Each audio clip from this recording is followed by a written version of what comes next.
Alright, I guess let's get serious. Oh. Let's take a look.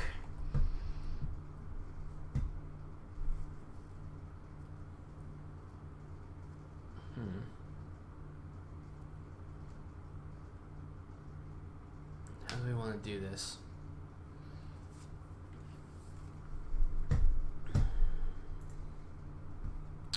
Here we go.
I think we're good.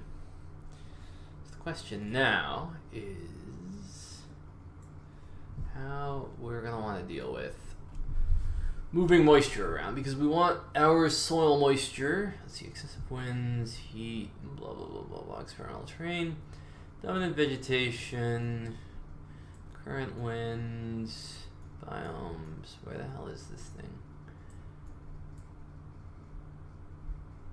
There's a water table, which I don't think is anything yet.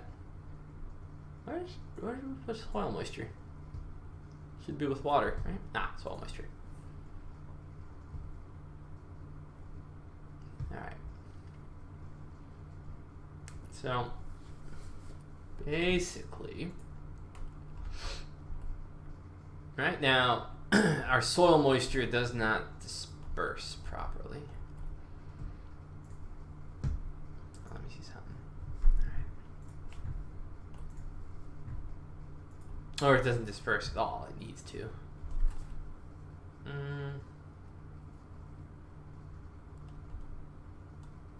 It should vary with the seasons too.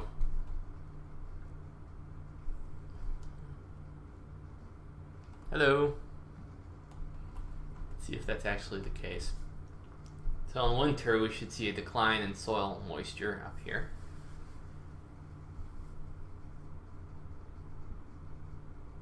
Which appears to be what happens. Yep. But we need to exclude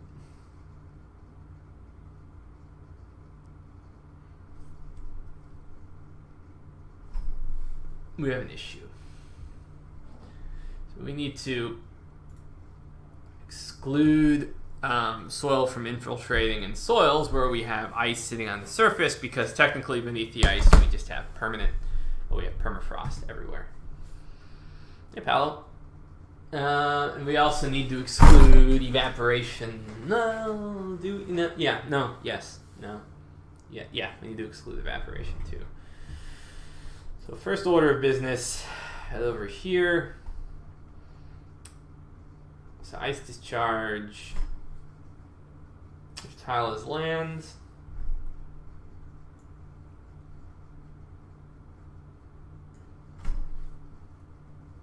That's also some of our old documentation we can clean up here. Otherwise, the tile is land and we will pass the water to all neighboring tiles. What about ice though? Where did we check for ice originally? Let's do this. Ice.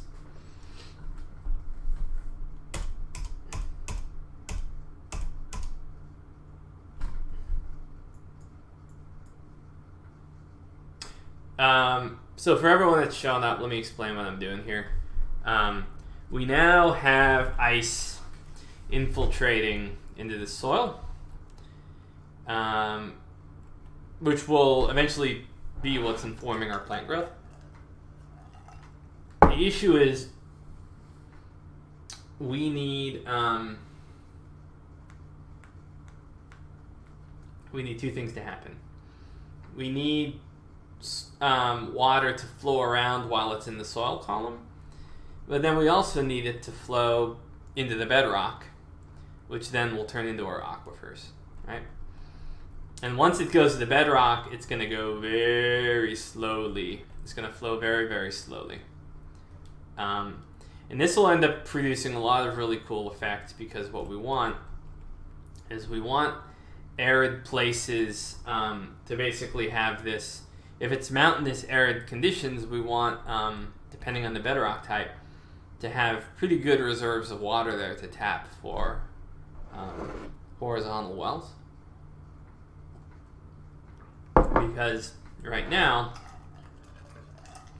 without that phenomenon, we could never have a Persia type situation, or things like that. So we got to go back first to our water stuff. This is ice discharge. If there is ice on a tile, only release water during the warm season. That's fine. Let's then when we release the water, the problem is we check for land or not. Right, okay, let's write this down. We only want water infiltration to the soil if the tile is not covered in ice. We only want water infiltration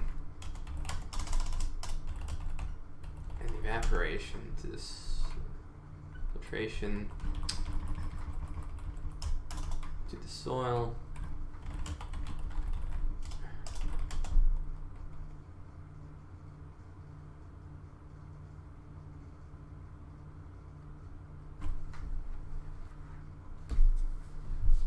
Let me see something now. How much evaporation is there? It's weird because if your temperatures are paralyzingly cold, only from the ocean, but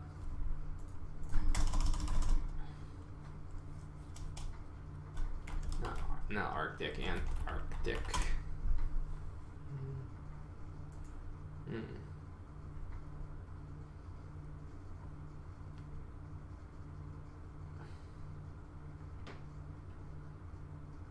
Huh. It's the driest continent on Earth. It is still a liquid form of some sort, such as like some melting ice. True. So you would have some melting.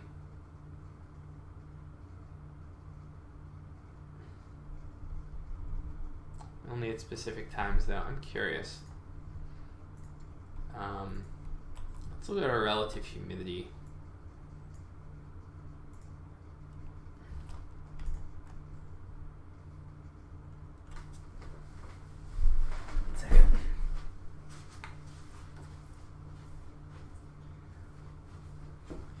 Hello, cheese.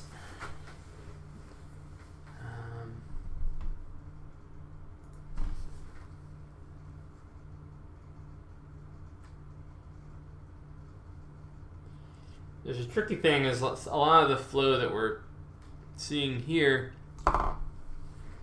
sort of is representative of a flowing ice, the net flow of ice over time.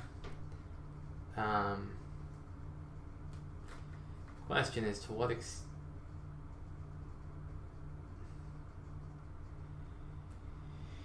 Okay, yeah, we do need it to melt. We just need it not to go into the soil, right? Because the net effect is it's going to be melting and sort of like evaporating while it melts.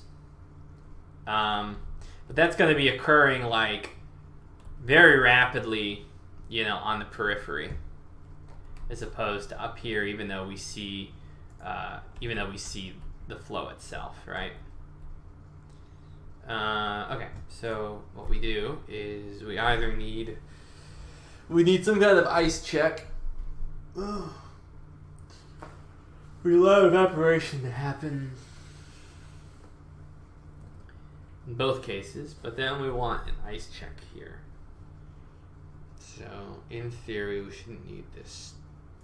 So, water added. Total water, soil moisture, apply evaporation. So you're going to be on your own.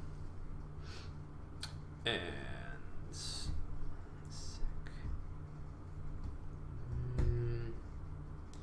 total water added, tile moisture, capacity, total water added, capacity. I'm going to kill you.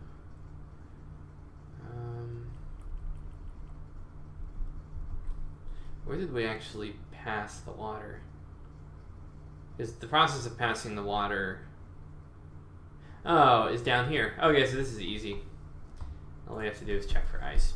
If ice. If tile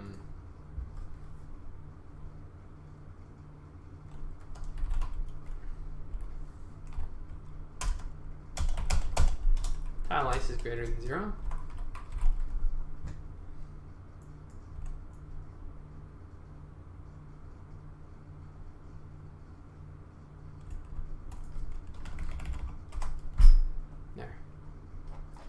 Otherwise, no way. Wait. No.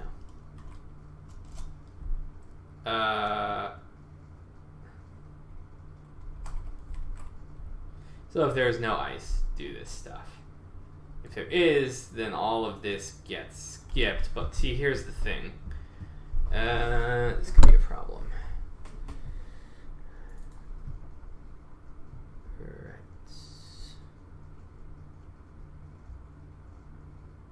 What happens to all the rain?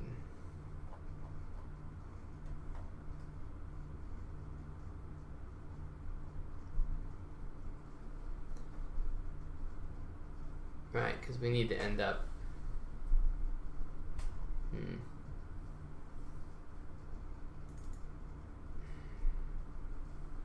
I don't want to have to run these calculations on ice if we don't need to, but...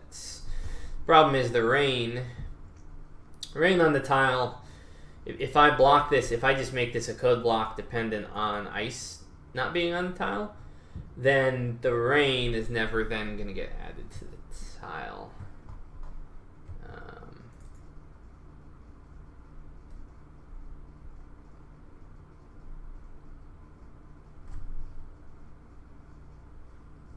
Right, because this kept rainfall. Oh, okay, well, here. We'll just do the else. But then we'll say, hey, go ahead and... Wait, move in water in. Did we move water?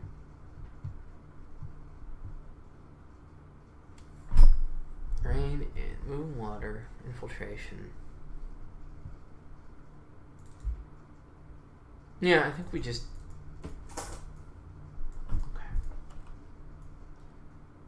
do this.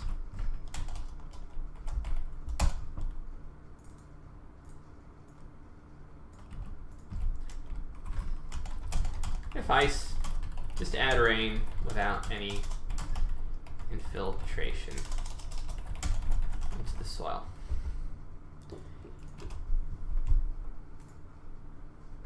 So we should be good. There was a fundamental issue that I had to work around, and that is, like, the extent to which rain ends up... The extent to which water infiltrates into the soil depends on how broadly it's distributed. If it's raining from the sky, it's broadly distributed, so there's more surface area for it to infiltrate. But if it's running on the ground, then presumably it's in a rivulet or something like that, which has sort of a cylindrical type of shape, so therefore less direct surface area exposure to the soil. And so I needed to sort of break those two water sources apart, right?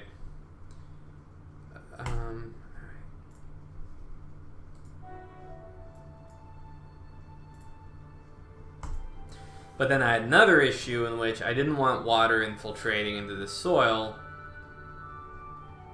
under ice, because there's usually under thick ice, there's no soil to begin with, and it's frozen solid, so water can't really be lost to the soil in that regard. I don't think. Like, it's a different story if you're in the tundra, right, and you just have dense snow for one part of the year and then it melts. Alright, so let's see. Oops.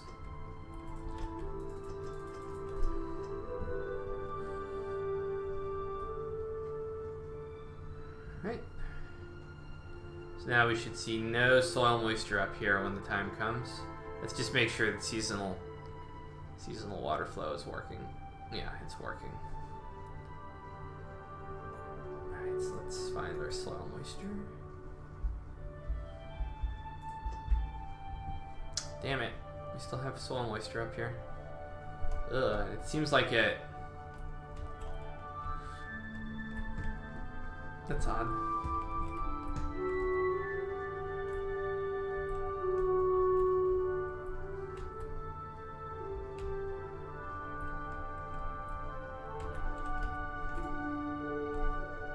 What the hell? There's ice here. Why?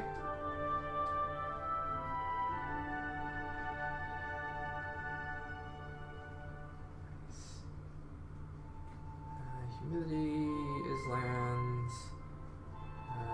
Ice height. Yeah, there's ice. So why? Why is this happening?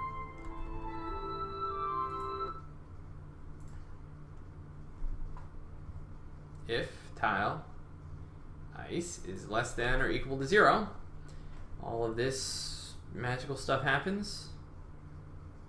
But so where else is soil moisture being modified? It's not being modified down there, so there's... What? There is no possible way.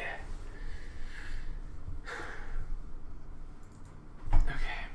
Let's see.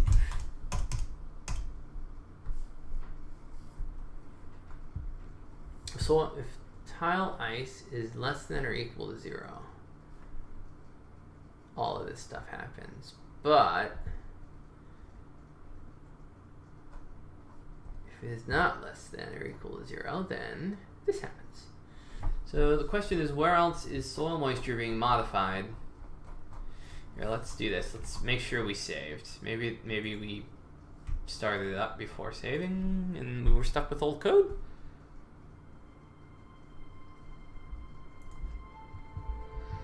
Sure. Yeah, I imagine that would be possible. Quad win.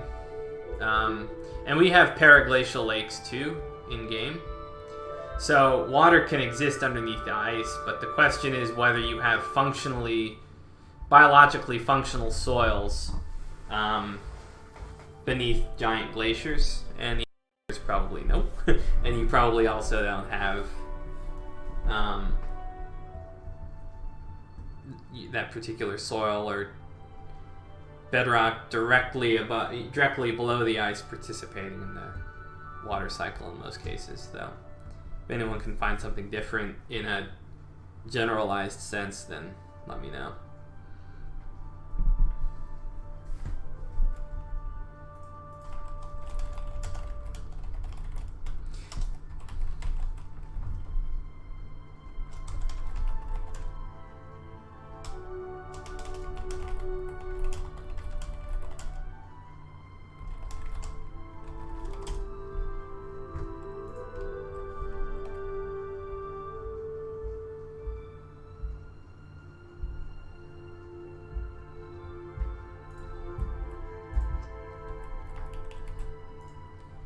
Let's make sure we've saved the right file.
Okay.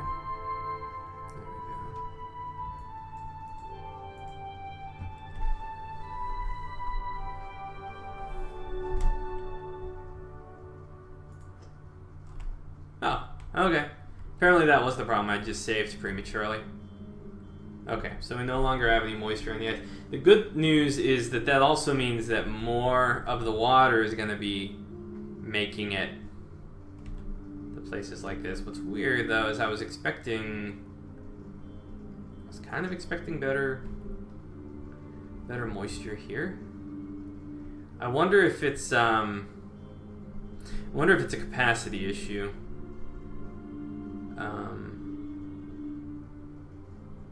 As if these are unfavorable soils here. Here, let's look at the soil composition.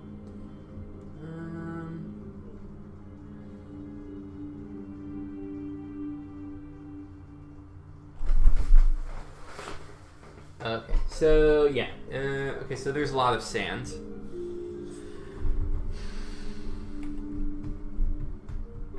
So it's not going to be able to hold as much, period. So it could be near capacity as is. Okay. So now we should be moving into sort of the wetter months due to the glacial melt.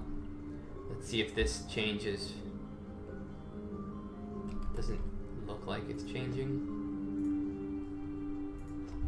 I mean, you can see the water is definitely there, so why?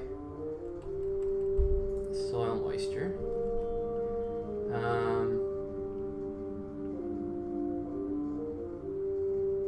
Soil moisture is 784. That's it. All right, let's run it and stop.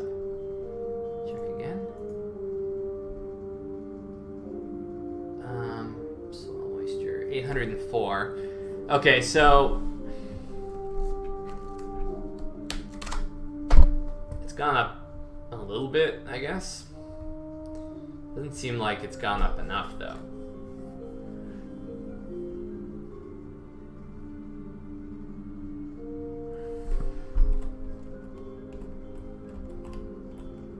What's capacity over on this big river?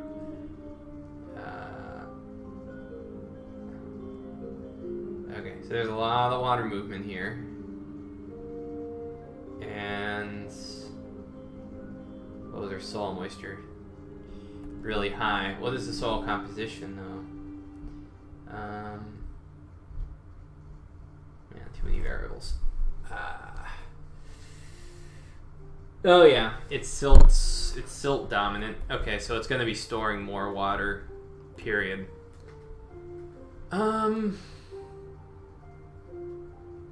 Okay, so maybe we don't really need to tune anything.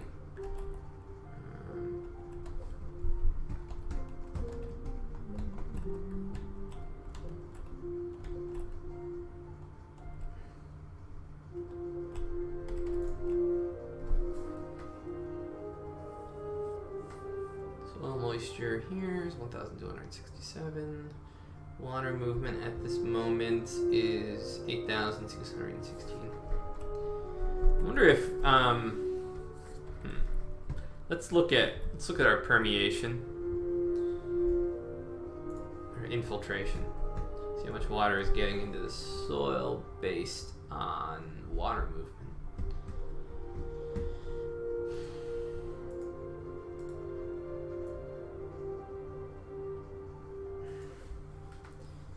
So what was our algorithm? Infiltration, yeah.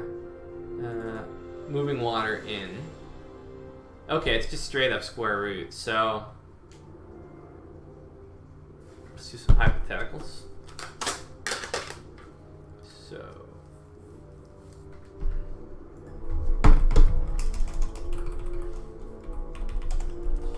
let's say we have 500 water movement in tile, 2,000.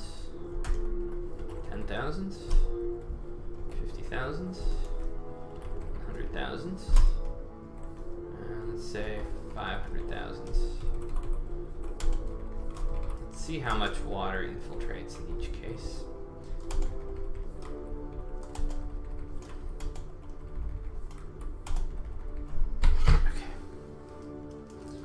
Oh, yeah, so this map mode here is soil moisture, right?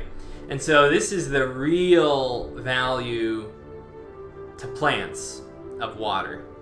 So you can have a lot of rainfall, but not a lot of soil moisture. And so basically plants will be drinking from these tiles. And this moisture kind of needs to spread out a bit too, and we haven't done that yet. But yeah, that's the actual water that plants will be drinking. Now I need to have it flow beneath the soil, and then I need it to go into the water, like down into like aquifers, and have it flow there as well.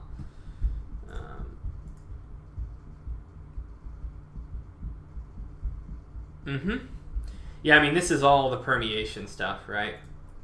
So, you know, the soil composition and things like that.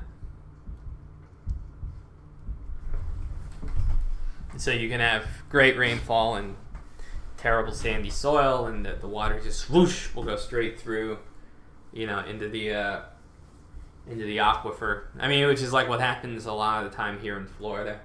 We have a lot of places that are near desert-like conditions, despite being like a monsoon climate, just because there's a lot of super sandy soils. I can walk maybe 3 miles from my house, and there's like xeric desert conditions.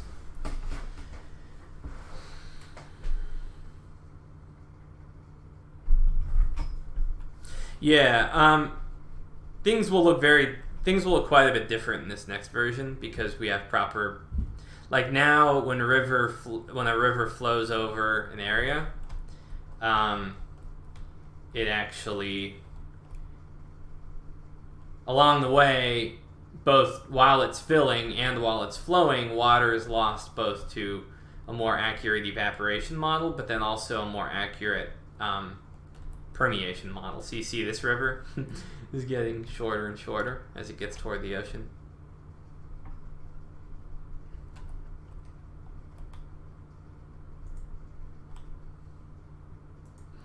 And so we may even, you know, we'll even have circumstances like some rivers that never make it to the ocean, similar to, right, like the Okavanga Delta, for instance. You literally have a river that pretty much ends in dry conditions, and you can see it flows, but it just kind of never makes it to the ocean.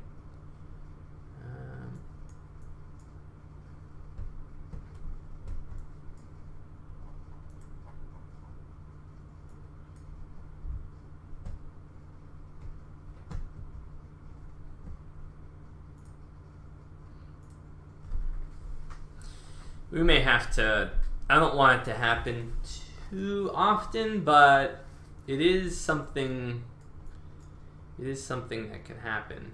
You go in the Sahara, you see all kinds of dried up riverbeds where, you know, either there was historical rain or you do get rain and you just kind of get, you know, very rarely you get rain and have, you know, these unusual, of course you see it here too, right? North of the Himalayas, you have these oasis areas where you know, rivers flow down from the mountain and then just kind of get lost in the desert. Anyway, right. So let me go ahead and run these calculations real quick.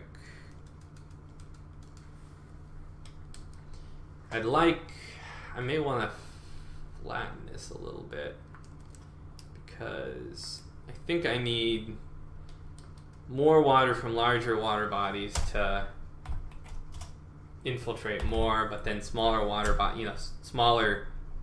bodies I want less to infiltrate, but I'm not sure. Let me look at the numbers.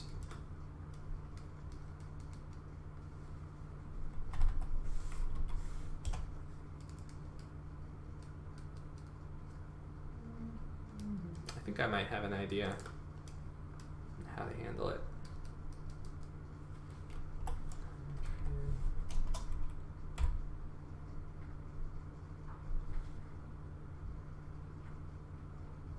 Oh, really? Yeah. Yeah, it depends. It depends on. It depends on how major the river would be, right? I don't see very many major rivers. So, for instance, if you had a river that started out blue and ended up completely losing all of its water, I'd be like, nah, it's something we want to be very uncommon. You'd have to go a long way. I'm not sure how many of those we have now. So, see, we have like yellow, and it kind of... Yellow's technically not really real river status. In this world, I'm curious. Here we have another yellow one that's trying to traverse. Getting nowhere even close.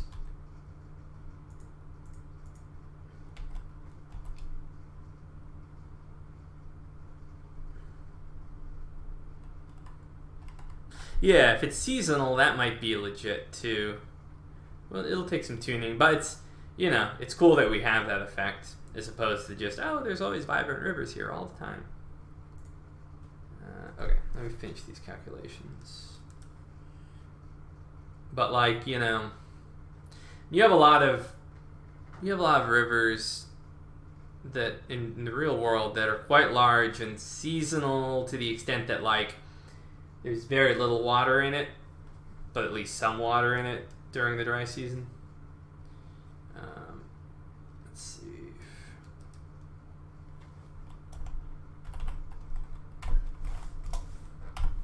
Yeah, I feel a little like...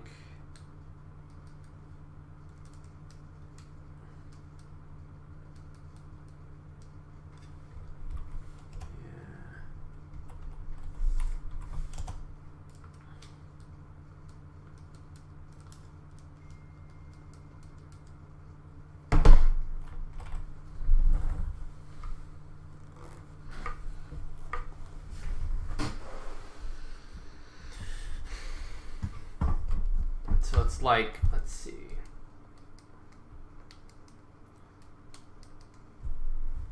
This is literally 1,000 times more water than this, but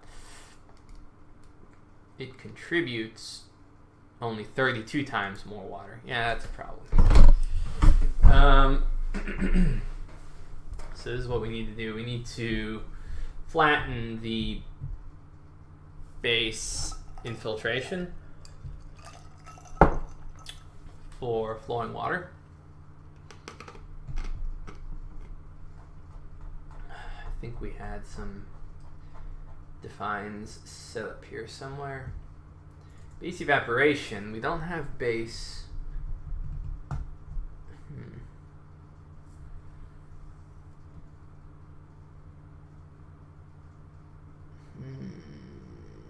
do we do this then?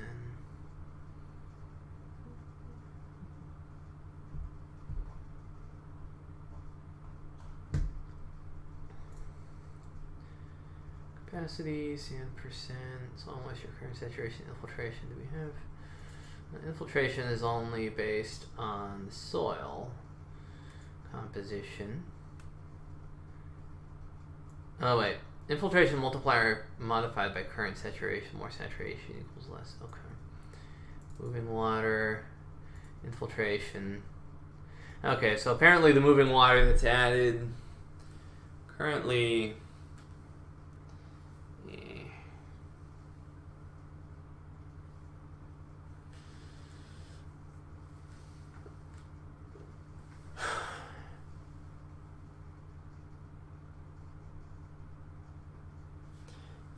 Yes, so Violatskits. What we want eventually to happen, and this is gonna happen when we add organics, is you'll have a seasonal river. Even if there's a seasonal river, what should happen is you have more drought-tolerant plants colonizing, right? And then they start to expand the organic soil profile, which then makes the soil better at retaining water, which means that even in the dry season, you've retained water from the wet season. And then that's how you, in theory, should, that principle that you're kind of describing should work. because organics remediate kind of the negative effects of really sandy soil. But what it also means is that if people come in and then they decide to conduct their agriculture in a careless fashion, and they till the soil, disturb it significantly, and cause the organics to disappear, then poof, it turns it into a desert, because now the remediating effects of the organics are no longer there. And so, in theory, you should be able to have like an environmental disaster occur if, like, you know, there's irresponsible agriculture. And that should just be picked up by the system naturally. And then they'd have to move away. Right, yeah. Then they would move away, and then slowly, you know, those colonizers should come back in. Plant colonizers, I mean. And then rebuild the organic soil profile. But I've been trying to get to organics for the longest time. So hopefully soon. Alright, so we want to modify this. So we want to make the effect as you go up bigger, but the effect at the lower range smaller. So one of the issues is this, right? Let's say we just have a little bit of water flow. Actually, yeah, let's go even smaller, right? Let's say we only have a little bit of water flow on a tile. A lot of that right now is being wiped out by just, as it's flowing, being absorbed by the soil, which we want some of that, but we don't want too much of it. Right, so in this case, you know, 3.1 is lost. That's without the infiltration factor, so this is most of this is actually a lot higher.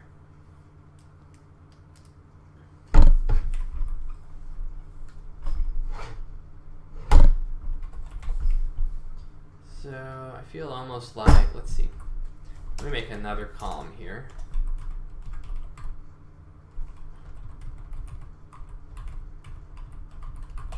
Sometimes I really should just be working in Excel. Alright, so this column represents the current formula. Now let's ease off a little bit, make the new formula. Let's try something like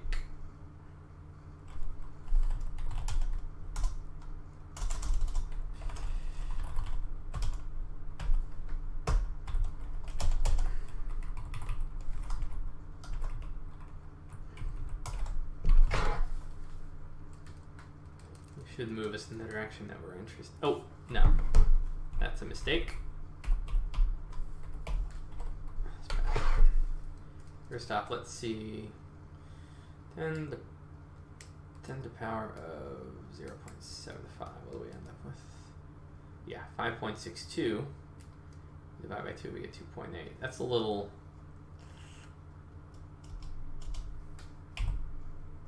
Let's try this.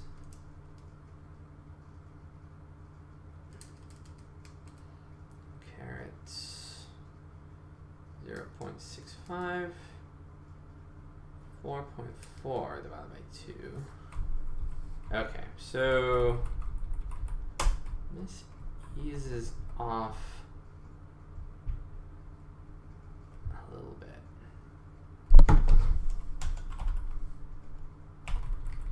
This was 3.1,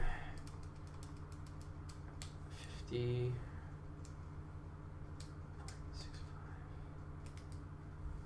I'm not seeing really a sufficient effect. And now when we get over here, I guarantee it's going to get pretty extreme. Alright, so the point of inflection is going to come before we even get to 500, I think. Yeah. Yeah, and it's just going to get insane once we get to 500,000.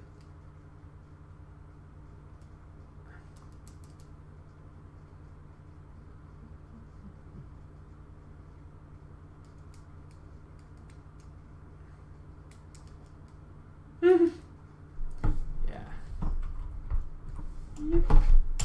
2, 5,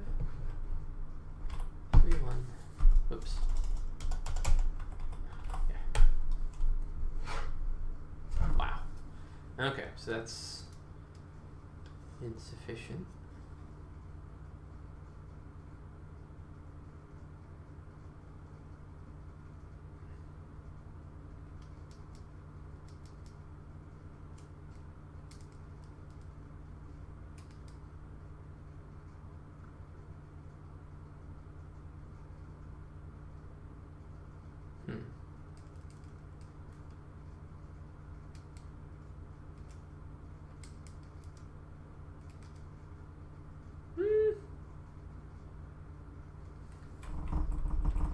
This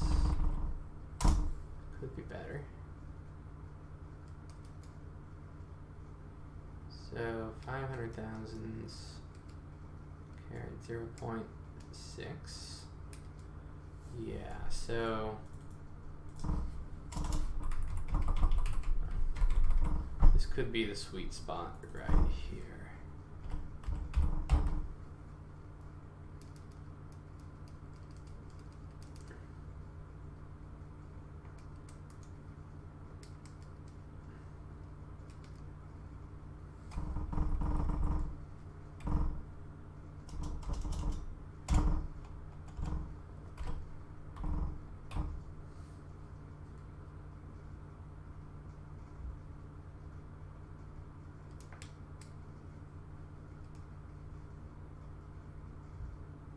Just try it. See what we got.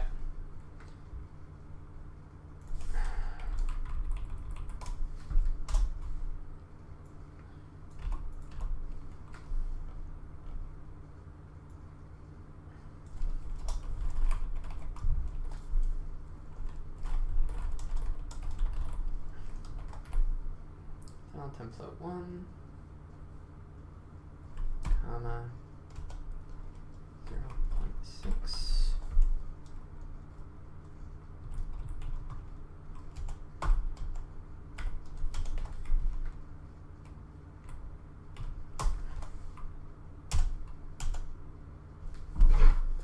Question.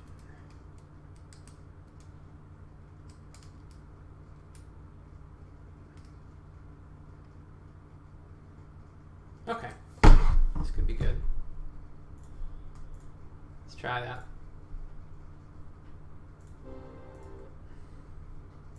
After we save.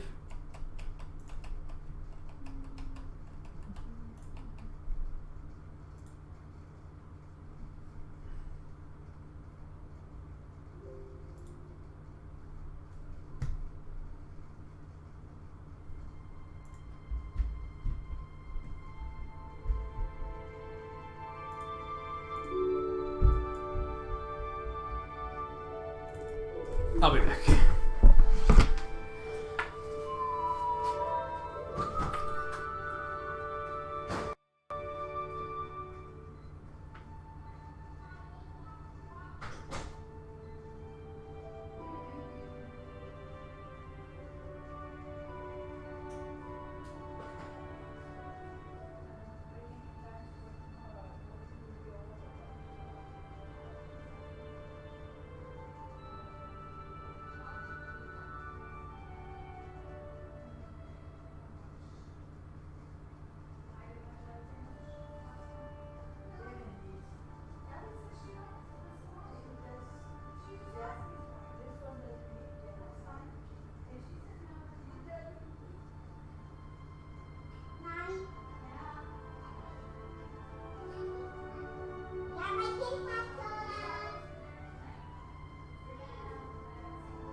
can have it if you want.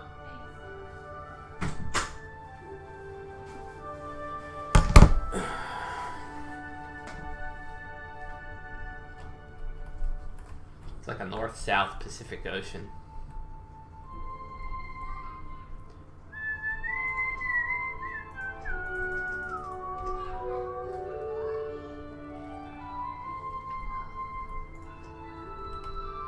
I'm curious how this is going to impact desert-like conditions.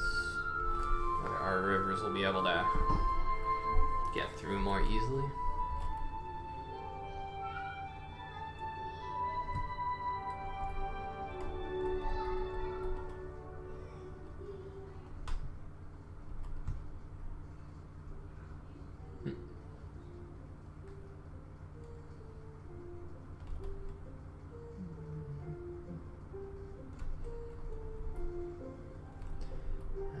Didn't seem to make that much of a difference.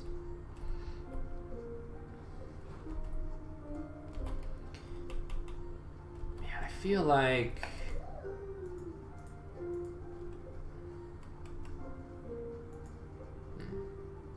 how much water is flowing through this?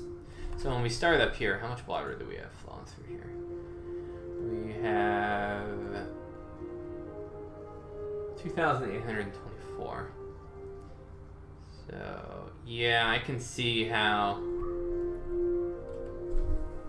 water is pretty quickly lost. There's not enough to start.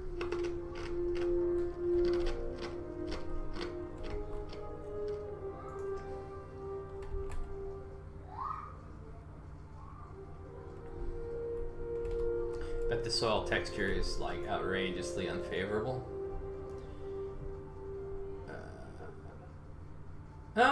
Surprisingly, no. I wonder why that is. Maybe, let's see what the bedrock looks like up here. Interesting, it's pretty silty. Wonder why. Oh, it must be from, well, I don't know what it's from. Anyway, soil texture.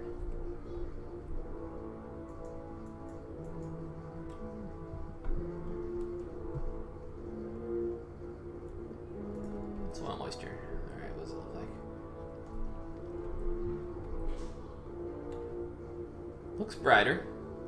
This is during the drier, non-glacial melt season. Okay, so it's getting lighter. Now, let's see what happens as we have glacial melt. I don't see it changing very much. Oh, it's changing a bit.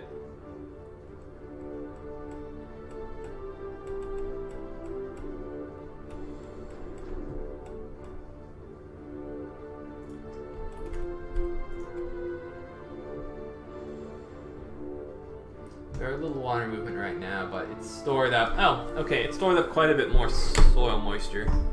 Let's look at how big this guy is once the glaciers melt. Very seasonal at this point.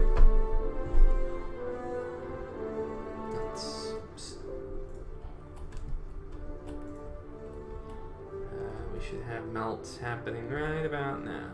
Yes. Okay, so it's not, okay, that's interesting.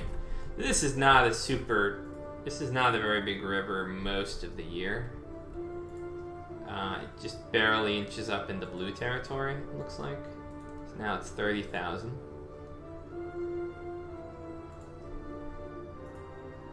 Now it is still 30,000, and that's pretty much as high as it gets. Oh, we'll get to about 40,000. Yeah, 40,000. And then it declines, I think. Yeah, pretty precipitously. Yeah, I guess it's probably fine. So after all of that wet season, let's take a look at what our soil moisture is like. It's not terrible. This is one of the less favorable rivers, but even then, soil moisture is 1,148. Over here it's deceptive because you have all this like outrageously silty soil, and it's not really supposed to be that good. But even then, the water is not quite as, the soil moisture in the water isn't that great.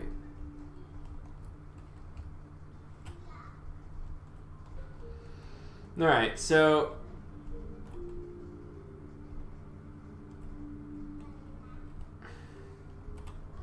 holy moly.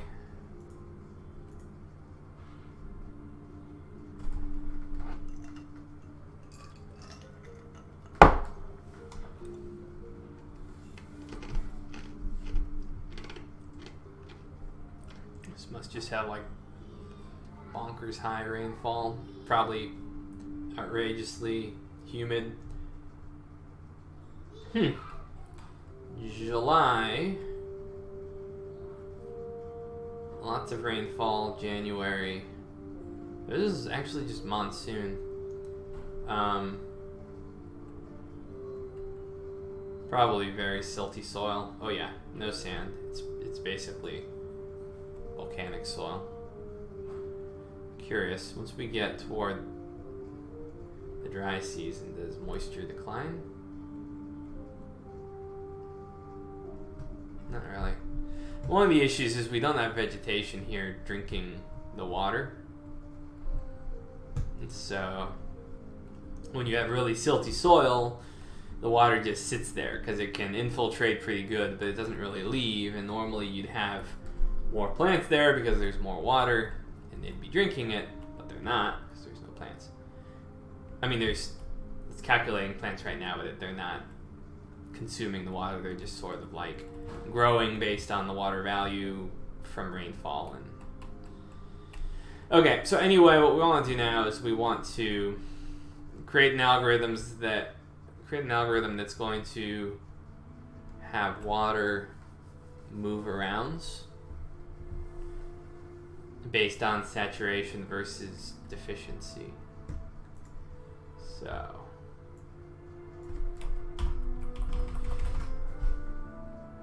first things first, let's clean up a little bit.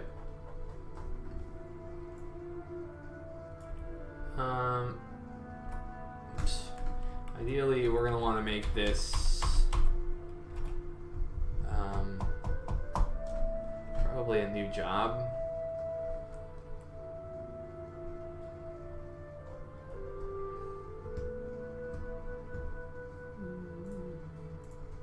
So what we can do is actually plug it in. Yeah, so calculate water flow. We'll keep it in here. Just make a new job here where we will, well, we can even just grab all of this code. Why not?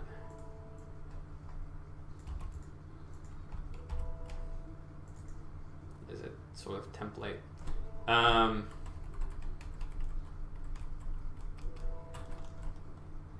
Soil water flow.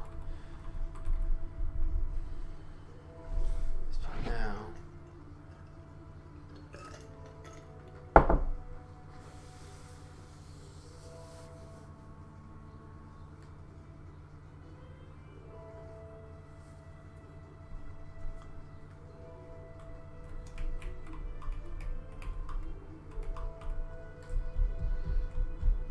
trying to figure out the order of operations because we're going to want water to be dispersed on sort of the soil level, but then we're also going to want it moving around in our aquifers. But the thing is I wonder, like, water moves around in aquifers like really slowly. So let me run something by Cal real quick.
Oh, hey, Aerocar.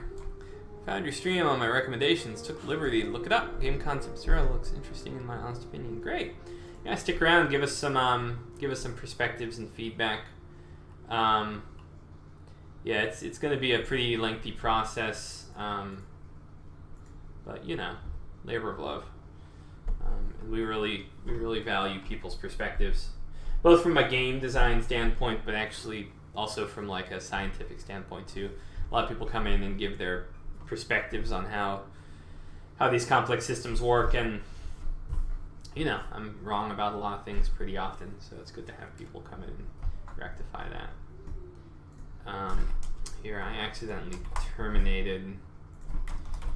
Let me run the game again real quick.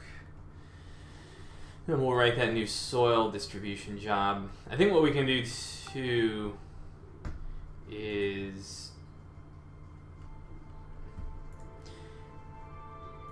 we can have water drop out of the soil column during this job, as opposed to in this job up here where water is flowing on the surface.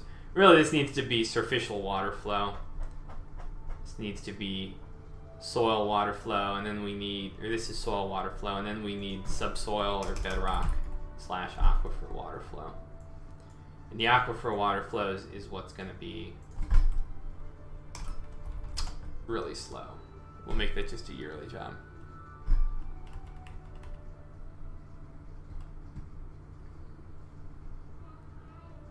Yeah, I'll show you real quick to Aerocar. We'll start runtime in game, and you can, yeah. So it looks a little screwy right now because we're in the middle of revising like vegetation and water flow and stuff. But you can see right now. Whoops! I need to load the game. Hold on. I accidentally ran world gen instead of loading a game.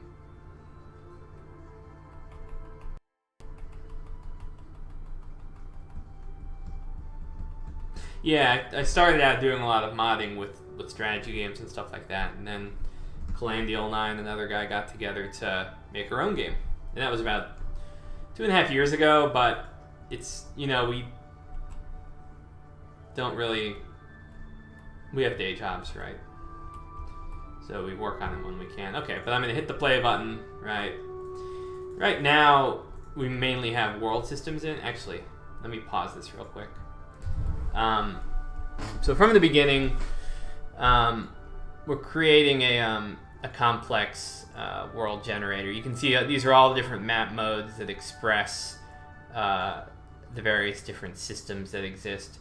And a lot of these systems update in real time. So it starts with plate tectonics, where you have tectonic plates that determine what your landforms look like. And so you can see if we turn on the map mode, you can see that geologic features follow plate boundaries based on the characteristics of the tectonic plates and their interactions, right? So you can see tectonic plates, and you can see where you have two parts of ocean plates colliding, you end up with these volcanic island arcs and things like that. And what's cool is that tectonic plate interactions also influence the kind of bedrocks that you have, right? So since you have volcanoes arising here, you're getting mainly, you know, volcanic type bedrocks. Where you have mountain orogenies like this, you end up with plutonic type rocks, and sometimes some volcanic rocks, things like that. And then when you have older geologic areas, you have sedimentary rocks and stuff like that. Yeah, I mean, that's sort of what we want our claim to fame to be, is like we have these systems that no other game has. Of course, I mean, other games don't have water flow systems too. Like, so you can see here, we actually have seasonal rainfall patterns, which then create seasonal water flow patterns. So you have things like, you see these rivers right here, which are very small, become very large once this ice sheet starts melting in the summer, right? And then that's going to influence the kind of vegetation and agriculture that you have there. So you can see as it gets hotter and hotter, you end up with more and more flow, and then that influences the kind of stuff that's going on in your soil too. So you can see that we also have soil texture too, right? So we track what the soil is like based on bedrock and wind and water flow. You can see you have different soils along rivers and stuff like that, and how permeable the soil is, which also is going to influence your ecosystems and agriculture. Yeah. Yeah, I know, Cal, right? It's like I gotta abbreviate it, because it goes so much deeper. And then, we haven't even gotten the climate, right? And so there's a feedback cycle in climate too, right? And so based on conditions in the world and landforms, you also have, complex climate too. Rainfall patterns and wind and all kinds of stuff. Oh, I'm embarrassed to show them the plants and biomes right now, though, because it's screwy. But yeah, you have all of these systems ultimately sort of conspire to determine the kinds of biomes that you have too, right? And so where you have forests and grasslands and scrublands and deserts and things like that is all influenced by all of these systems, right?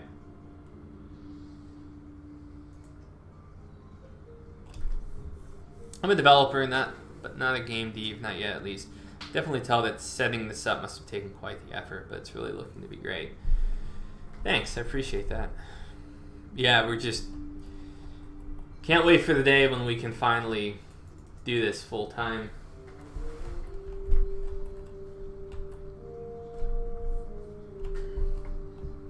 And that's about the extent. Oh, by the way, ice ages. These are what the Ice Age glaciers look like.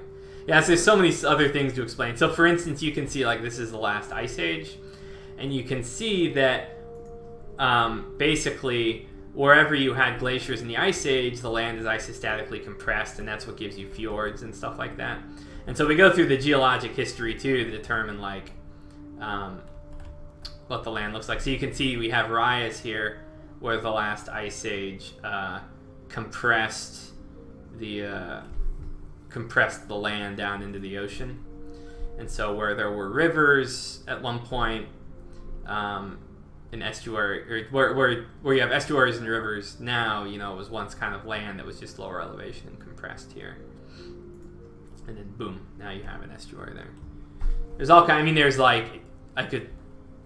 Calendula and I could sit here for a day and just tell you all of the unique systems that are involved and how rivers are depositing material on their banks to create alluvial soils, right? What's actually happening with these rivers is that based on the bedrock that they're flowing over, they're basically picking up sediment from all of these areas and then bringing it into the water body, and then when it floods, it deposits on the banks and all kinds of stuff. So the hope long term is to, once we have all of these interesting systems in place, it's going to be able to create all of this emergent gameplay, right? So, when we determine when somebody's farmlands and rivers get flooded, we're not just rolling a dice and saying, oh, there's a flood here. No, what we're doing is we're just allowing the system to run, and then you get these emergent effects. If you have tons of rainfall up here, that water is going to go into this river, burst the banks, and everyone downstream is going to get influenced, right? And so, the idea is you put in the work up front to create these advanced systems, and then they create a story all their own that, we don't have to stage. Instead, all you do is you just have a check to pick up whether interesting things are happening, and then you just, expose that to the player. Yeah. So, dun dun dun dun dun. So, what the hell was I doing? Oh, that's right. We were working on soil moisture. So, here is the general idea. We want 3 kinds of water flow: surficial, soil, and subsoil in the bedrock. Surficial is the most complicated, probably, and the fastest. Soil is going to be somewhat slow, as it is somewhat slow. It's passing through, in this case, we're passing through a porous medium. Thus, flow is slowed down, and so, while this flow is still sensitive to gravity, it's less gravity contingent than superficial water flow.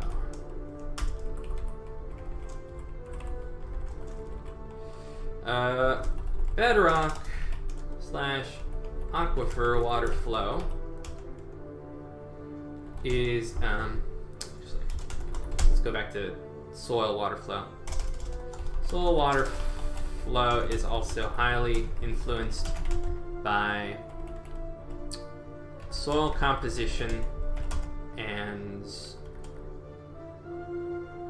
saturation. And relative saturation of the soil. We may want water flowing in the soil to rejoin rivers. In some cases, we'll see. Bedrock aquifer water flow is even slower than all the others, perhaps even calculated at a 1-year interval instead of monthly. It's so funny, Aerocar. You're such a nerd. You got our Norse references. At least somebody realized. This is why I love this community. I could walk to like up to 1,000 people. Like I could walk around my hometown, talk to 1,000 people. No one will get it. But then, like, you know, some rando who joins the stream who likes the stuff that we like is like, oh, I get it. So props to you. Bedrock aquifer water flow is even slower than all the others, perhaps even calculated at 1-year interval. However,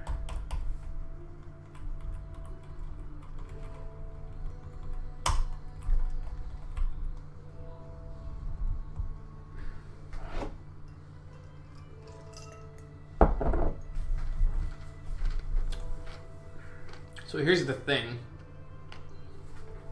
We want to know where springs arise as a result of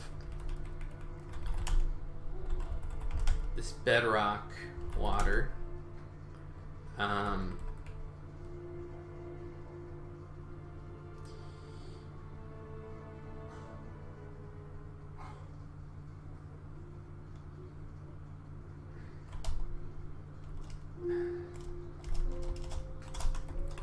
don't know where natural springs arise.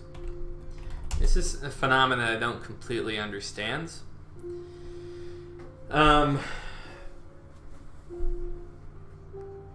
mean, so, okay, here, let's look at it like this way. So let's look at, for instance, Saharan oases. So Algeria has some interesting ones. Let's go to the Sali Oasis. Right? Doesn't look like it. Well, let me reopen this. I'm getting bad resolution. Earth.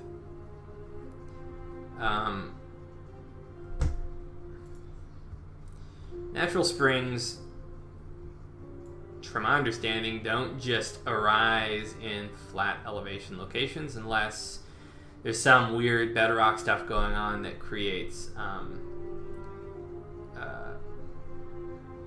free-flowing where you have a pressure gradient that can push the water up. Oftentimes you have a relatively steep elevation change. So you go out here and it looks like, oh, this is just a place where water is coming up out of nowhere. But if you look in the bottom right at the elevation, and I don't know if I've ever looked at this one in particular, but my hypothesis is that as we go out in either direction, you're going to see an elevation change that increases. Yes, right. And then I bet you anything, if we go in this direction, oh, maybe not. Let's see. No, we do. Yeah, we also see an elevation increase, right? And so what I think we're actually looking at is you're seeing sort of slow motion water flow into what is effectively a valley, but doesn't really look like it because you don't have, you can't really see it per se. But let's see. Yeah.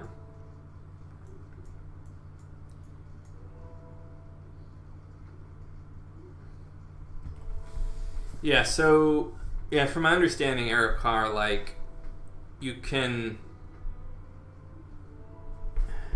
so here, right, if we do like a typical aquifers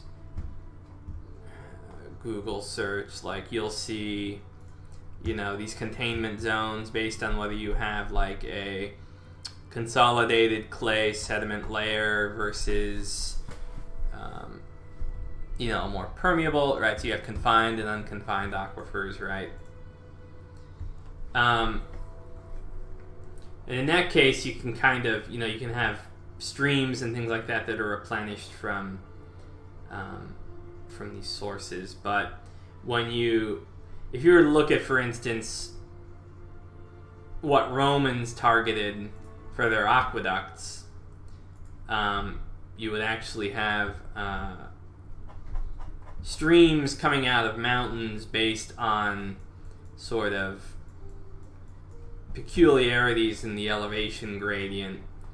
And so you would have water, you'd have rainfall on the mountain, you have water kind of stored in the mountain, and then depending on sort of the internal unique geology of that mountain, you'd have the water kind of filtered by the soil, filtered by the bedrock, and then you'd end up having a discharge sometimes at a specific place. So like the Romans would be like, they would want to take advantage of, for instance, the filtration properties of the soil and the bedrock, and then they would target a natural spring for their aqueducts.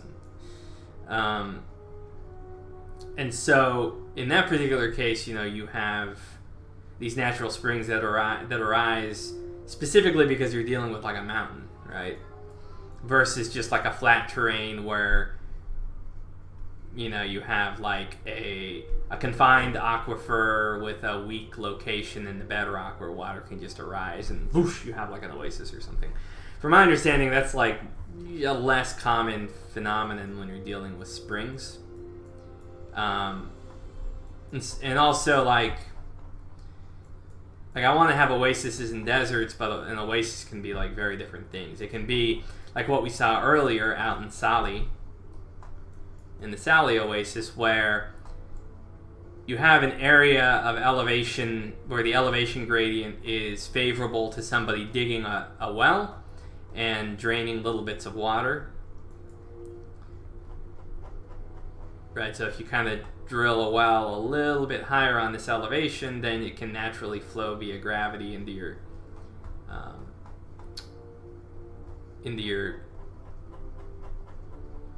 community. And then you have another kind of oasis, right, which is, if you think of like Silk Road oases, you actually have is just water flowing down from glacial melt on the mountains, right? And so it's really just, this is almost like these are all sort of historic riverine oases. But then in theory, you could also have what I think is like Saudi oases. Somebody get catchy. where actually, and see, now I'm curious. So like Riyadh, I'm curious how exactly they got their water, because Riyadh's always had some water, right? It's always been like an oasis city. I'm curious if that's like an elevation phenomenon, or if it is purely a bedrock phenomenon. Let's look it up.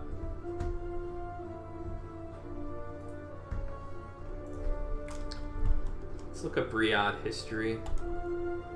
Because you know, it's so easy to imagine, like, oh, you have this desert with, in movies, it's always like you have this desert with these flowing dunes off in every direction. It just looks like this big flat area. Look at the topography of Saudi Arabia. Actually, better yet, Saudi Arabia elevation map. And I guarantee you're going to see it's very bumpy, right?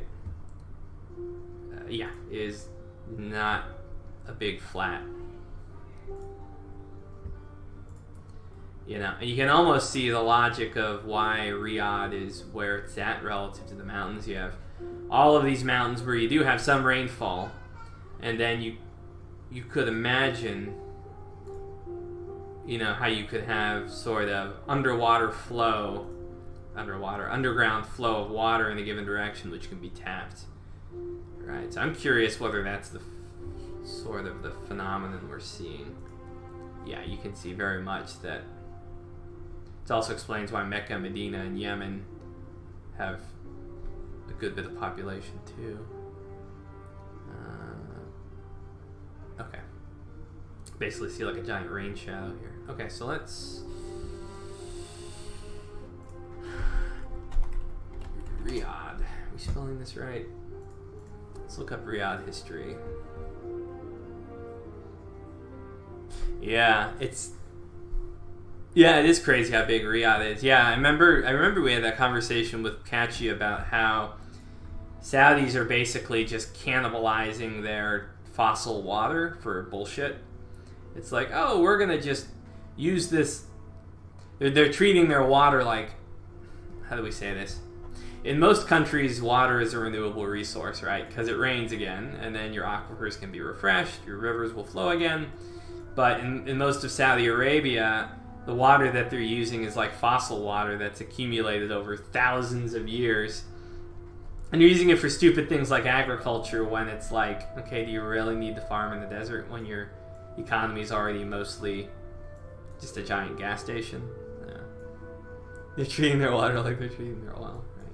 Yeah, you can see these farms out here are all the result of the use of fossil water. It's like they're they're digging up their oil, they're pumping out their oil to generate electricity, to power their pumps, to pump up their water, to farm things when it's not even a major component of their economy. So yeah, let's read up on Riyadh really quickly. I'm curious. The gardens. It's the capital city seat of government. 60 million tourists each year. First mentioning of the city by the name Riyadh was in 1590 by an Arab chronicler. In 1737, Daham ibn Dawas, who was from the neighboring... Yeah, why did you call it? Referring to the earlier oasis town that predated the wall built in Ibn Dawas, by Ibn Dawas. Muhammad al-Wahhabi formed an alliance. Yeah, we know. For Saudi state. Can we get into the geology, please? I'm not too concerned about the climate. We're getting there. No.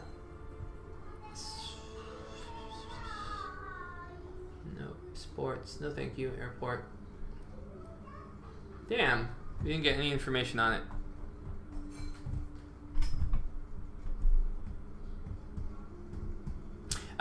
So champion, what we're doing is, since we now have surficial water flow down, we're doing soil water flow and aquifer water flow, which got us wondering, how do we want to handle things like natural springs and oases?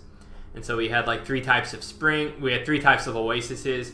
We had riverine oases where you have water coming off of a mountain into a desert and then drying up, but that water is still useful. Then we had oases that are the result of a little bit of water over a wide region being tapped at a specific point. So like think about like the oases that existed for trans-Saharan trade. I think this is one of them. Yeah, you can see them here. This is actually the result partially of being in what should be a river valley. And so the water in the bedrock slowly moves, toward the valley where it can then be tapped, right? And then there's also presumably possibly an oasis that could result from a confined aquifer coming up in a weak point. But I feel like Riyadh, for instance, another oasis. I'm trying to figure out what the cause of their water source is. And so then we got into the elevation of Saudi Arabia, right? You have most of the elevation over here. It slopes off over here. So the question is, why are they getting their water? Riyadh had a lot of people, I say a lot of people, but even in pre-modern times, there was a surprisingly high number of people living in Riyadh. Like tens to hundreds of thousands in this area. So the question is, like, where is their water really coming from so that we can kind of replicate it in game? So now I'm looking through Riyadh trying to get information on that, but I'm just getting sort of geopolitical, economic stuff. Water supply. So the question is, how much of their water are they getting from modern tapping of fossil water, and how much was sort of generated historically? Where does Riyadh get its water? This is not the best place to look, but came from desalination plants on the eastern coast of the country. Okay, that's interesting. They're major pipelines, so they're piping a lot of it in, but this is not what we want to know, because we know Riyadh has not always been desalinizing groundwater wells and from desalination plants. This is better. They have a public water system. Most people have city water, a water meter, and monthly water bill, blah, blah, blah.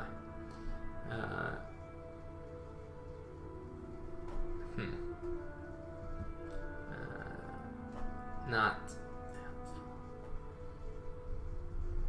Saudi Arabia's great thirst. This could actually be cool points in the right direction. Yeah, you can see what we were talking about, that agriculture. More precious than oil. When intensive modern farming started... No! Come on, National Geographic. Cut me some slack. I know. Like, start a Patreon or something. I don't want to have to... Fine.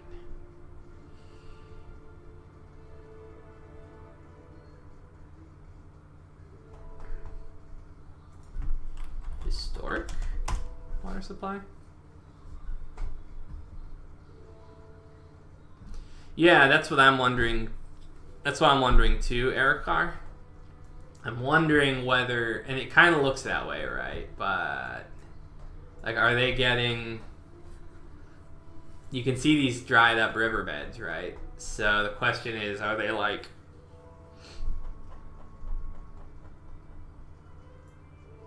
Alright, you can see it. You can see it here too. So are they getting some kind of seasonal water?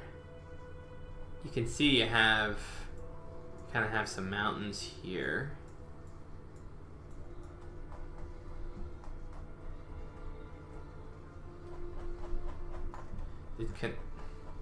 Curious whether Qanat technology made it to Riyadh.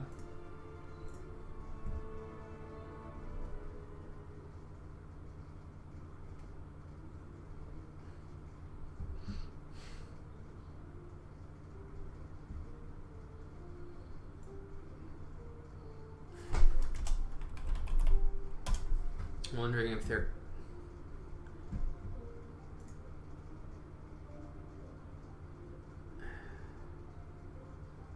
surprising little information on this.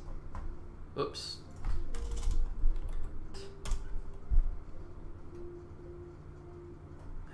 Let's go back to the wiki article and see if Riyadh shows up. I feel like if they've got mountains, right, and they have at least a little bit of rainfall, and right, it would make sense that they could sort of drill horizontal wells in the mountains.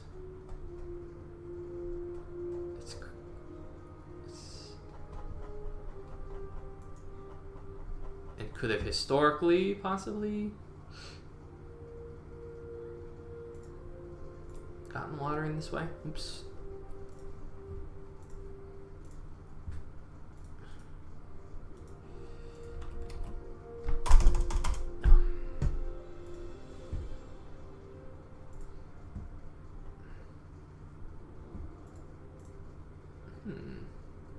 This looks promising. Sure, it's behind an academic paywall.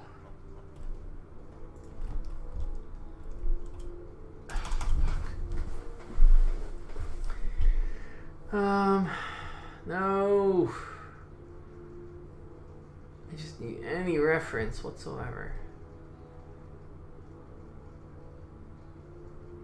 No.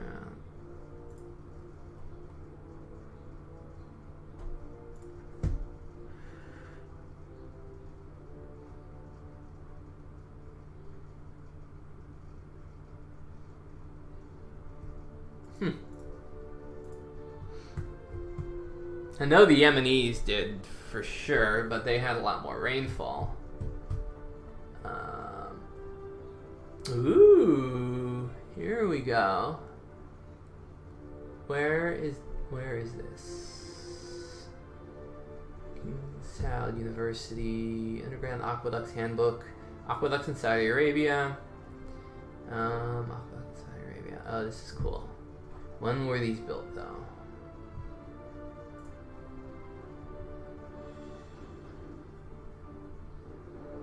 Very cool.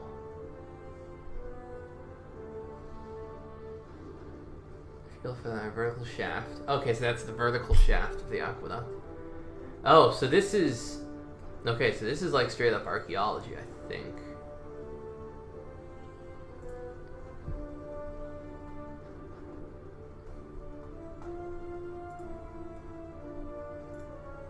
Okay, we're gonna mute you for a little bit.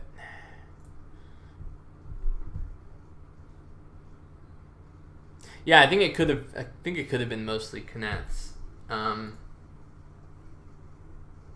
It's surprising how much water you can get out of them.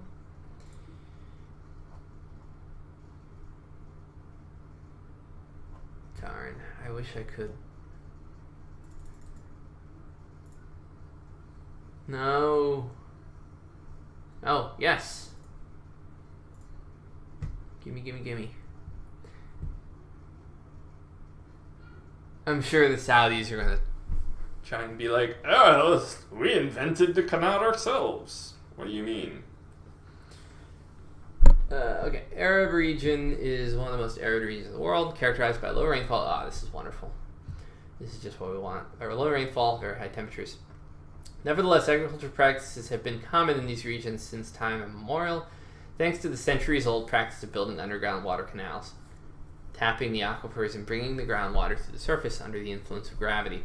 Yes, so that has, we'll keep reading, but it makes sense, right? Look at the elevation difference.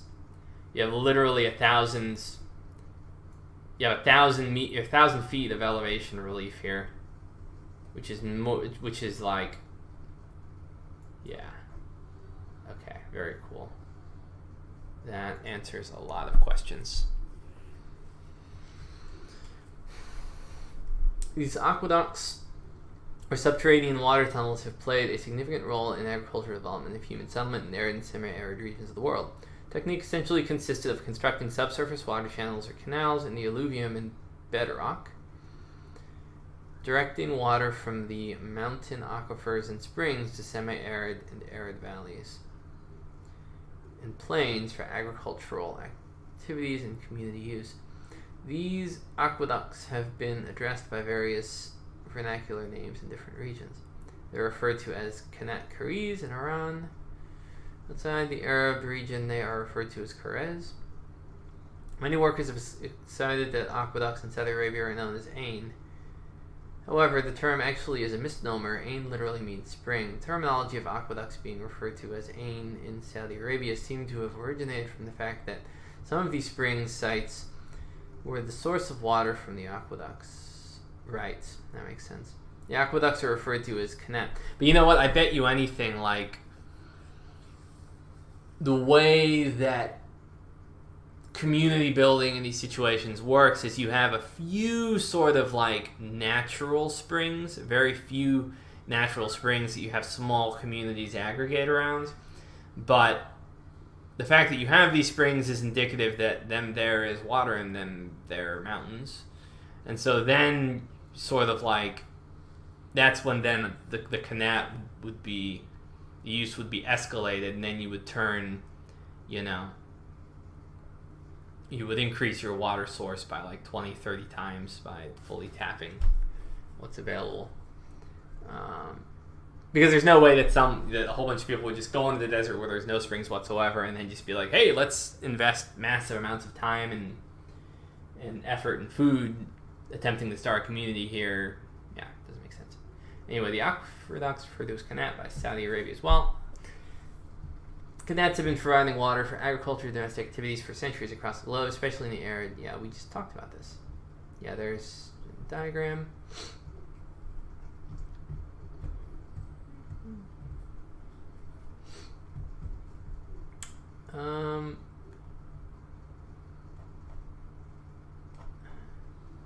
Origin of isolated inventions. We don't really care, except perhaps for when it showed up in Saudi Arabia.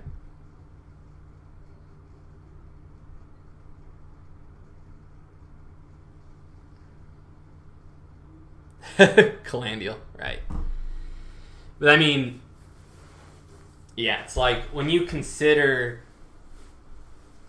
people that would be living sort of on marginal land already, that the odds, it's funny because like, what's kind of remarkable is the extent that you need sort of like high levels of cooperation and investment to build a Qanat is pretty remarkable. But I guess what's great about them and what makes them worth the investment is desert soils tend to be highly fertile, because like if you're able to get water from an external source into a desert, they make for amazing farmland because they historically haven't been leached of their nutrients by rainfall. And so, like, in other places, it's probably not worth trying, it's not as worth building that kind of irrigation because your soil is kind of marginal anyway, so you might as well go ahead and just go with rain-fed agriculture and spend your efforts in some other way. But if you can get the water to the desert, then you can have amazing yields because the fertility is excellent. In fact, we replicate this phenomenon too in game. So if we look at mineral richness, should be pretty good in desert areas. Wow, am I like totally lost? Let's see, Copenhagen climate. Yes, so here's our deserts.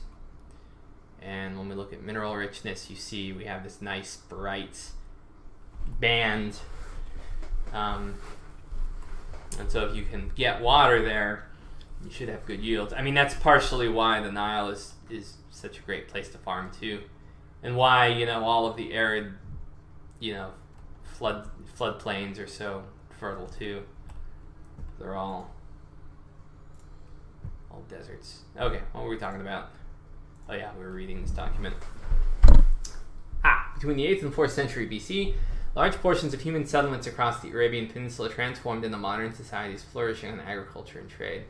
Important cities such as Dedan, Tamiya, and Damat flourished along the northern caravan route. In the oasis of Al-Ula, existence of Qanats has been reported, which were believed to be conducted during the Lionite dynasty of... Where is Dumont exactly? Let's see.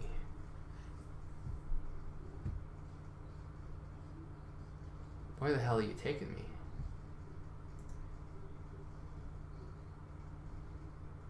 Okay, clearly that is not... Clearly, Google Earth, we're not thinking of the same Dumont. Because that doesn't look like an Oasis town.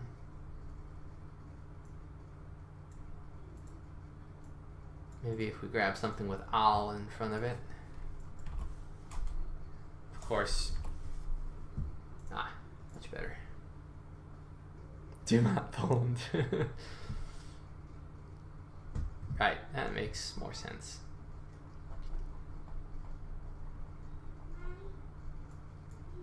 Okay, anyway. Evidence of human settlement in Duma al-Jawa province of Saudi Arabia dates back to the early Bronze Age. Mid-Holocene period corresponding to present widely regarded as warm period.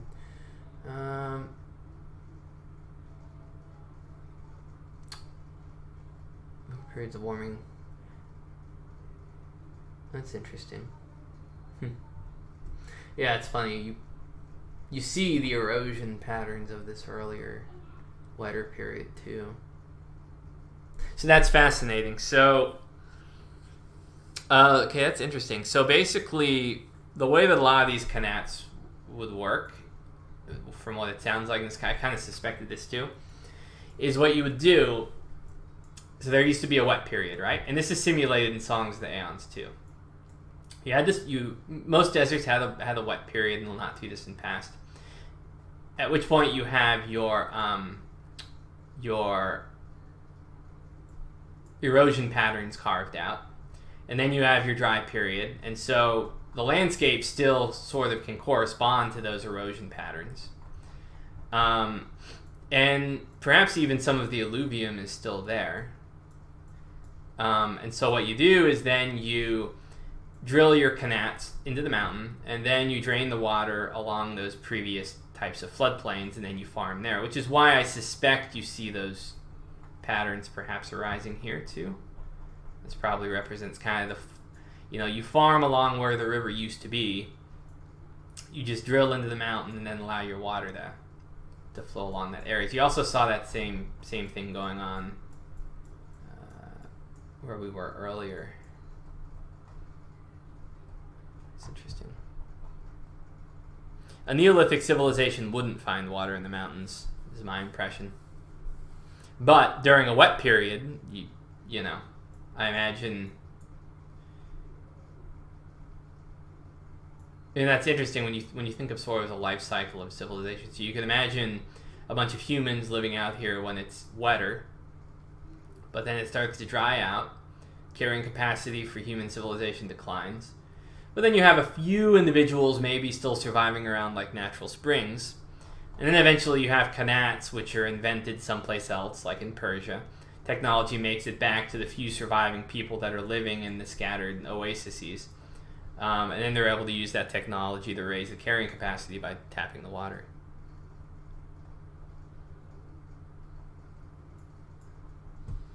Yeah, so I think that's interesting. Okay, this is a good exercise. Right now we're reading about sort of how oases really operate and how they're exploited by the use of horizontal wells. That's pretty cool. Okay, evidence of the existence of qanats in Saudi Arabia have been found in Okay, the presence of qanat in Saudi Arabia has been centered on the presence of natural springs, such as those. Right, so you have natural springs, like this is what we were talking about, what we were inferring.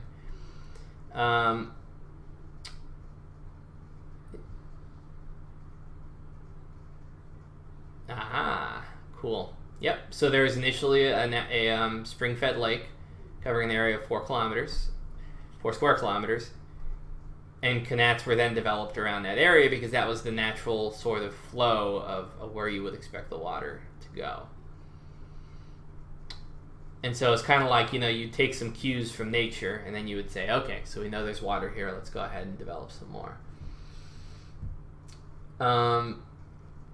Zamzam well in Makkah deserves a special mention here, owing to its historical and religious significance. Although it is not a qanat, it has been a source of water supply in Makkah for around 4,000 years. Similarly, the well of Ayn Hudaj, that is believed to be the largest well in the peninsula, and a source of water for agriculture activities for over 2,500 years, has also been mentioned here. Okay, so these are natural spring-fed. Interesting. Okay, so you're not going to have any superficial water because it's just going to evaporate like instantaneously. Al-Hassa region in the eastern province of Saudi Arabia is an oasis and is believed to be the oldest center of human Okay, so we're going to have to look at that.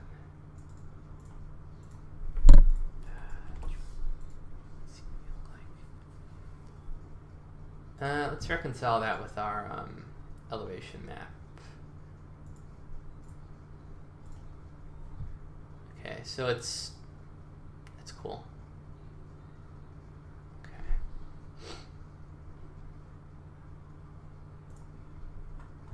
Let's take a closer look.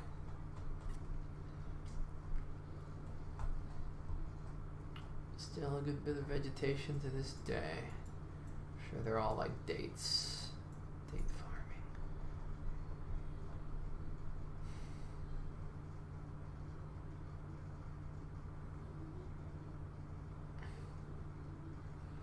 I like how you clarified it's humans because a null task would just end up beating each other up over whatever extended resources are there. Yeah, that's a good point, right? Right, that's interesting. So here's the lake, right?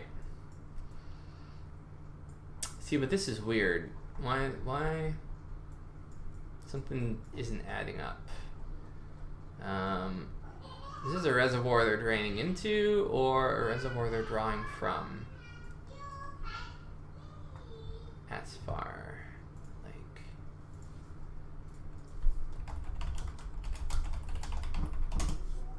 God. We are living in an age of wonders, man. Imagine being like even a scholar like in the Library of Alexandria or something, and wishing that you could know something, but oh no, you don't have the papyrus scroll that you need to learn about a particular thing. And it's like now it's just like, oh, I wonder about this obscure lake in Saudi Arabia. Like, okay, let's Google it, and boom. Just like, man. Information age is awesome. Traditional oasis, historic region in eastern Saudi Arabia whose name is used by blah blah blah blah blah blah blah blah. As part of a region known historically high skill in tailoring, especially in making bullshit.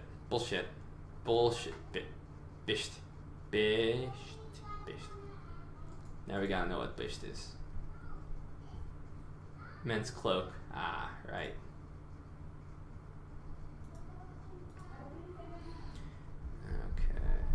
Traditional men's cloak. Al Bahrain geographic province is in eastern Arabia, which includes the eastern coast. Okay, geology, please.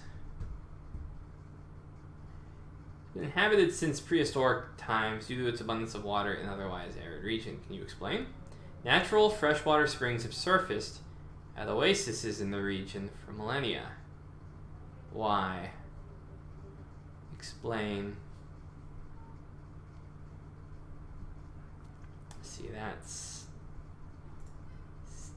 See, I want to know, is this for the same reason that we have an oasis in Sali and Riyadh?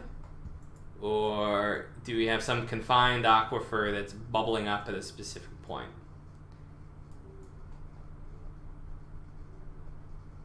This is really important for me to know. I really want to know. Is that it's a really big body of water in the middle of a desert. Imagine the evaporation that must be occurring here. So it's got to be getting a lot of water from somewhere, which makes me wonder, like, right now, is this Are these pump houses? Is this what this looked like in pre-modern times? Or, I don't know. I want to know, because I want to know if a lake like this big can exist in Songs of the Eons, because that would be extremely important for desert commerce and desert societies. So let's see if we can find out.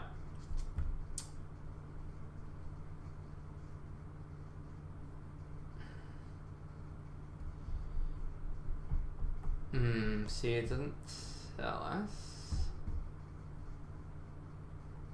Economy, tourism, springs. The number of springs and freshwater sources in Al-Hassa Oasis range from 60 to 70.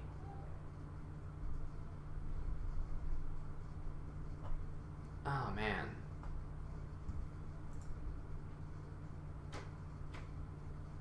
That's crazy. How much of this is naturally occurring? How much of this is... so there's 3 questions, right?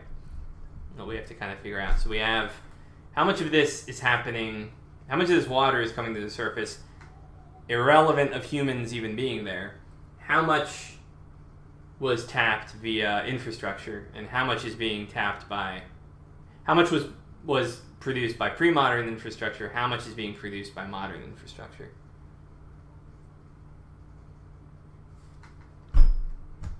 I don't know. I'd like to know. Let's...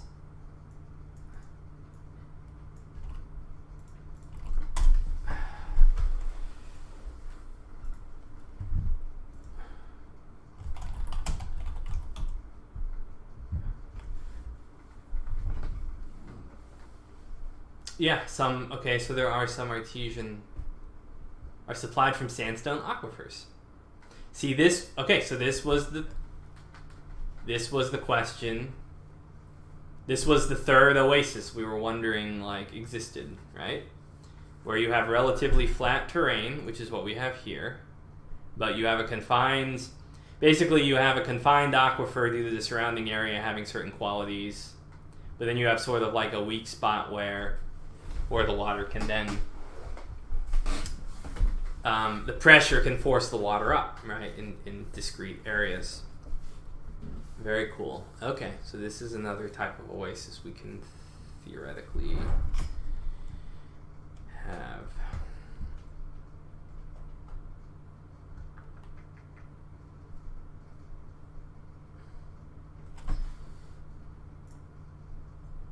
Is it Britannica article?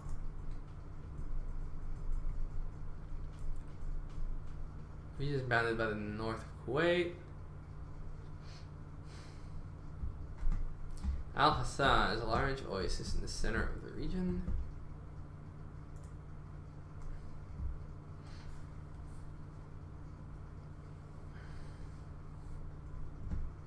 So the question is, could we infer where we would end up having these oases? So let's check. Let's look for desert. And then let's look at our bedrock. So you could imagine, in theory, this is sandstone. You could imagine, like, you have all of this bedrock here, which is highly impermeable, and you have sandstone, which is more impermeable. You can imagine, like, if we did things right, you could end up producing an oasis right here in the middle of this desert, right? Like, that would be the logical place that you would want it. You would just have to come up with rules to generate that result. I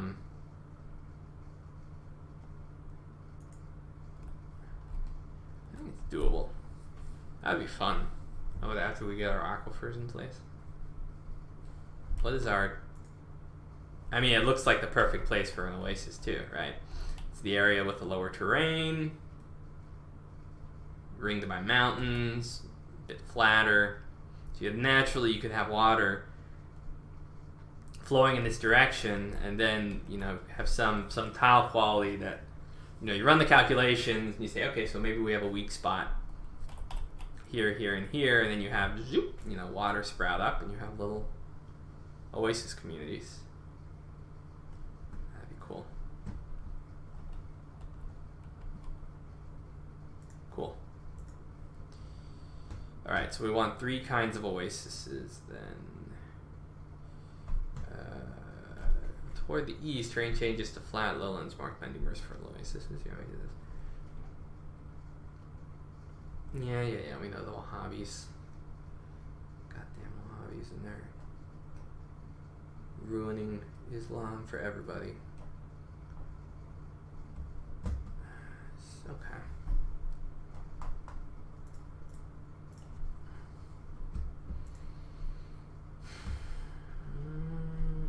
How did times? Freshwater springs. Yeah. All right. So I think we've learned enough. So situations where we have these kinds of oases will be the result of artesian naturally occurring wells.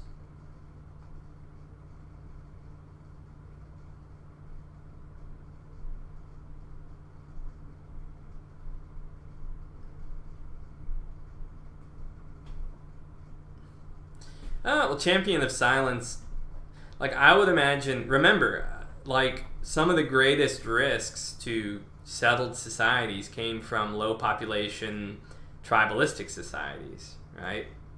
Bunch of Berbers toppled Tunisia back in the day. The Numidians were famously powerful kingmakers. And of course, the steppe people are the big examples, right? The Mongol hordes had 1/200th the population of mainland China and still managed to conquer it, right? And so I think the danger would be for gnolls when they basically are kind of, there's not a whole lot of them, right? And they're living kind of in the hinterlands, but they're having to live, they develop a culture and a lifestyle that is complementary to warfare. So you're out you're hunting, you're fighting amongst yourselves. Your natural mode of survival lends itself immediately to warfare, and so you don't need you can basically mobilize your entire society for warfare because everyone's already hunting, right? So, yeah, gnolls are going to be carnivores, so they'll already have that advantage in violence.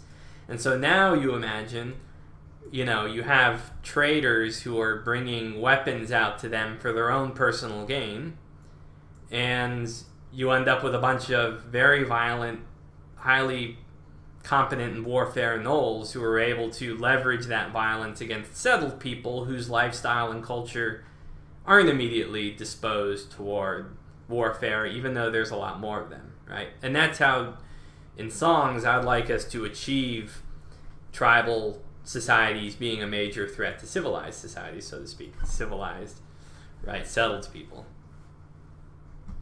And so,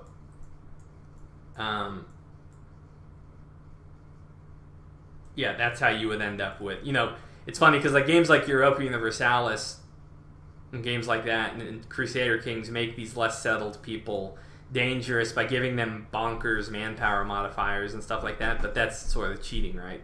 I think we can achieve it by just replicating what happens in historical terms. Not to mention, when you're a less settled people, it's easy to just pick up your whole society to, go off to take advantage of opportunities. You're leaving less behind. You don't have a whole bunch of infrastructure that's going to fall apart while you're gone. I have a question. Will a player have agency of the top power geology of the world, or will it have changed? Yeah, you won't be like a god, but civilizations will alter the landscape superficially. So soils will be altered. Climate can even be altered. Ecology can be altered, but you're not going to be tearing down mountains and changing the composition of the bedrock. Okay, I think we're in a good place. So let me get some more coffee or something, maybe a few things to eat, and then we'll come back and we will work on soil moisture transmission, and then on our aquifers. I think we have a pretty solid plan. And then we can also, in theory, we should be able to create our oases too, I hope. Yeah. Anyway, I'll be back. Take a break, get up, walk around.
Okay.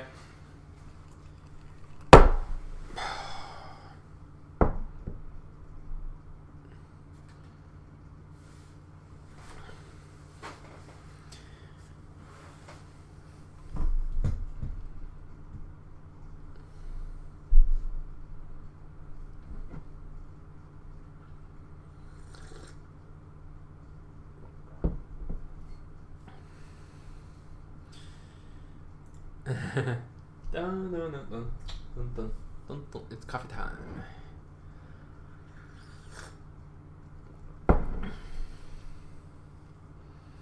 Yeah, Aerokar, like, really what we're shooting for in Songs of the Aeons is to have a really, really deep economic, social, and cultural growth game. And, like, Warfare matters, but we want all of those previous things I mentioned to kind of infuse themselves into Warfare 2. And so it's not like, for instance, in Total War games where it's just like, I'm just going to build whatever the hell kind of units I want in whatever proportion I want, irrelevant of, like, the magnitude of the various resources available. Like, so for instance, like we were talking about, like, the Numidians earlier, right? Like, and I would argue that a major reason they were so good at being this sort of skirmishing cavalry force that could race across the desert was specifically because of their cultural peculiarities and social structure. And that you couldn't have just made them legionaries on a whim, but their culture made them very effective. Their culture and lifestyle made them very effective, natural, light cavalry, right? And I want that kind of sort of strategic game aspect to infuse itself in Warfare. And so, like, in the process of Warfare, we want to be able to capture things like logistics and guerrilla warfare and skirmishing and things like that, so that in theory, you could have a army march into your territory and, defeat them by virtue of the fact that you're up in a mountain and you have hit and run tactics, and by the time they get to any of your population centers, they're either starving or they've suffered death by 1,000 cuts, right? You want to be able to capture that kind of aspect that existed in Warfare. And so if you have an opponent who's vastly stronger than you but doesn't have the capacity to sort of fight in the kind of situation that you're living in, then they may decide it's simply not worth fighting you at all, right? And you could have, for instance, long-term mutual arrangements between the dwarves that are in the nearly impenetrable fortresses in the mountains, who live a balkanized kind of geopolitical life, and then, like, the vast human empire that, if it really, really, really wanted to, could conquer them, but it's not worth the effort, and it just makes more sense to be trading with them. Right, we want those kinds of situations to arise. We need a hope for guerrilla warfare pun. Vagrant Hero, that's exactly what I was thinking. They're called humans. Okay. So let's actually get to work here. I think we've hypothesized enough about what we want to do. So apply water flow. So now we want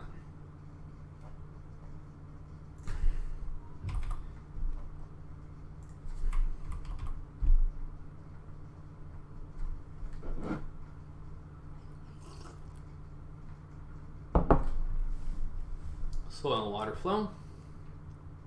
We don't really need flow type though. It's going to be independent independent of season, I think. So don't need all these switches. All we really need is just this skeleton.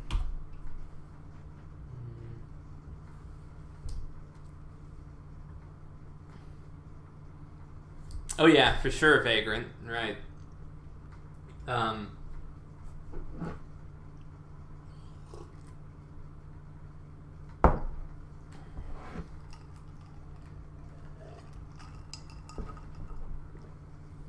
How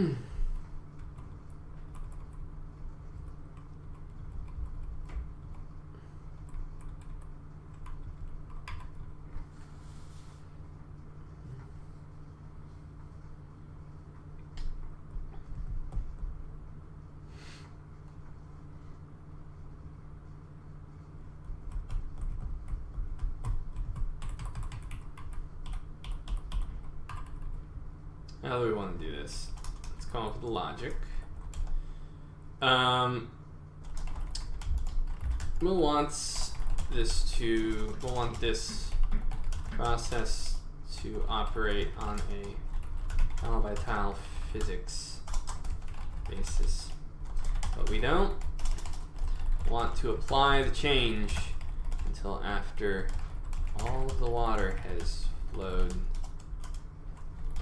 to where it needs to go. But we kind of have an issue here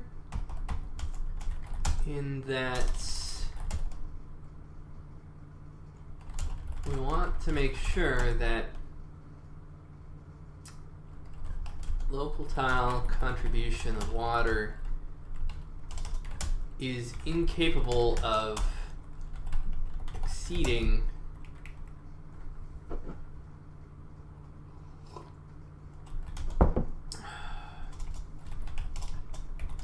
the total capacity of the soil based on soil texture. This could be very hard to anticipate or could be impossible without significant performance issues. So the simplest approach would just be to never accept a contribution from an outside tile in the simplest approach would be to just never accept a contribution from an outside tile in excess of 1/6 the remaining capacity. Thus, we'll never exceed capacity.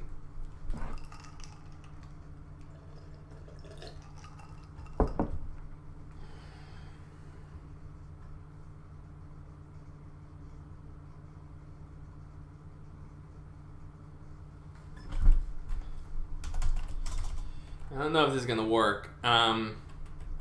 We can try it. It's relatively simple. But here's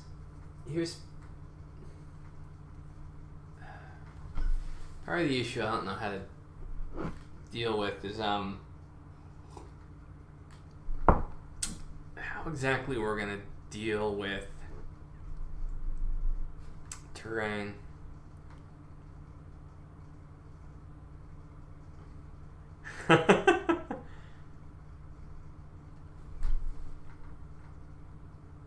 Yeah, arrow car, I try to document most of what happens. And then I always sort of write out the logic ahead of time to get the general logic down and then attempt to execute on it and then just get more detailed as we go.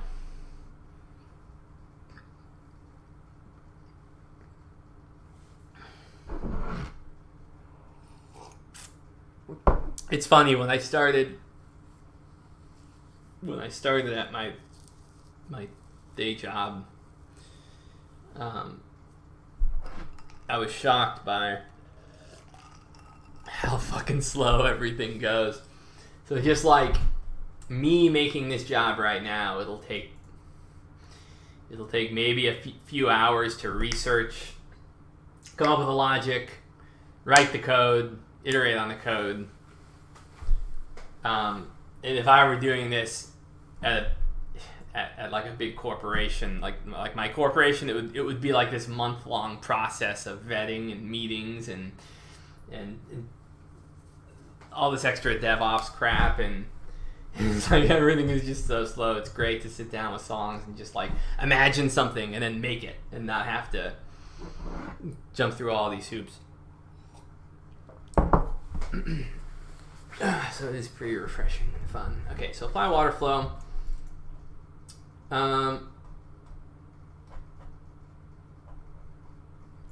Let's go ahead now. Go up with logic. So this is the general logic up here.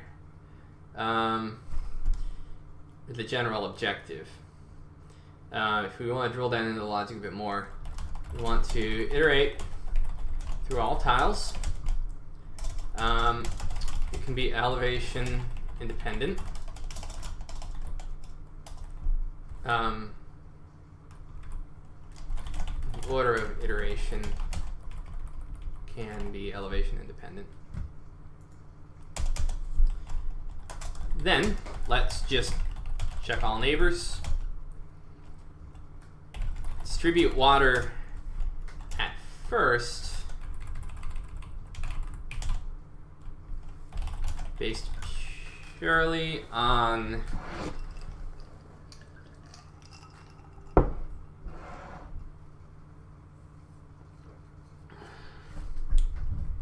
free excess capacity and see how that looks. Then we can revise it a bit as we go. Let's just see what this looks like first, just to nail down one component. All right, so let's go and cheat and just. I imagine there's no reason why we can't just use our elevation list.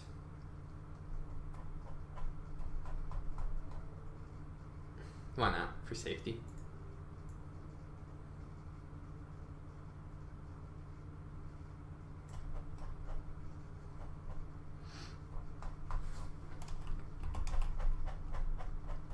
May end up being a more pronounced elevation component.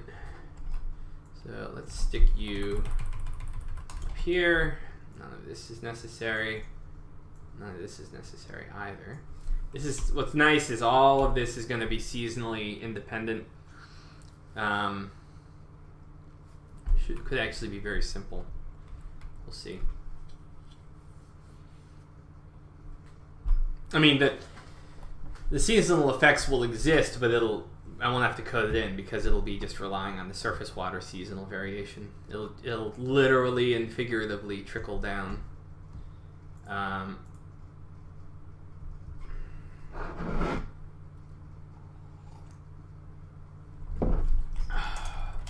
Check all neighbors.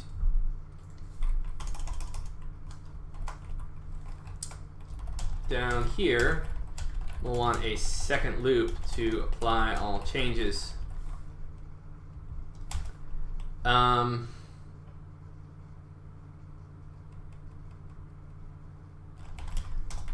We'll likely want some code later to consider draining into water bodies or any other situation where subsurface soil water becomes superficial again.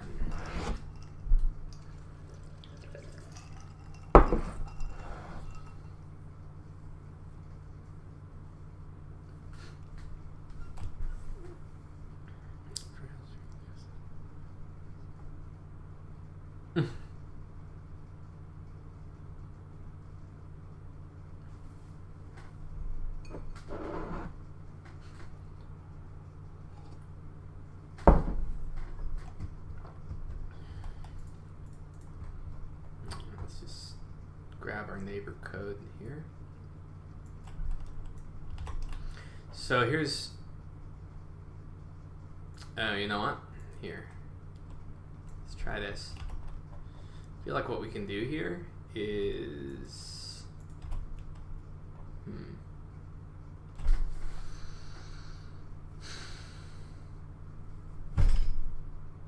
a couple of ways we can do this.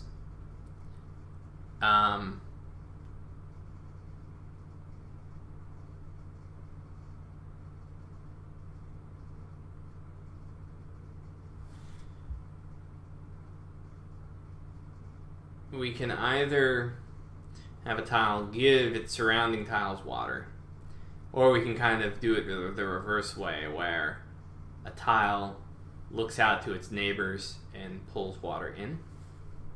The important thing first, I think, is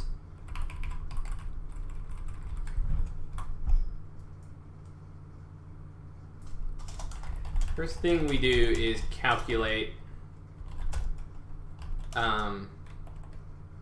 tiles local soil moisture capacity, and then we can kind of figure out like who the vacuum is, right?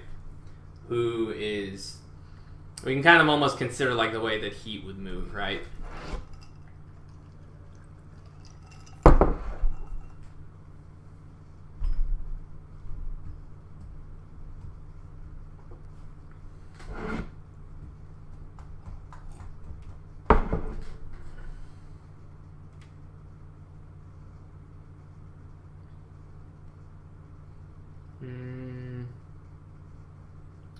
We have a bit of a problem here, though. Problem is, well,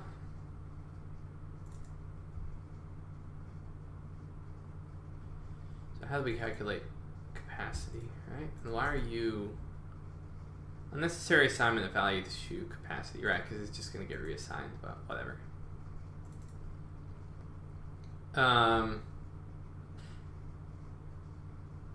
Alright, I guess we can just...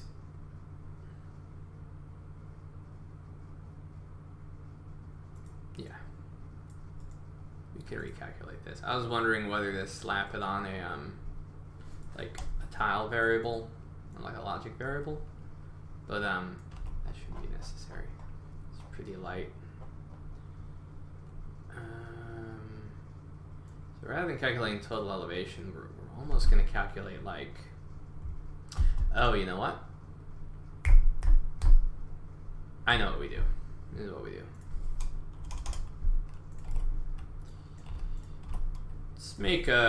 Let's iterate through every tile.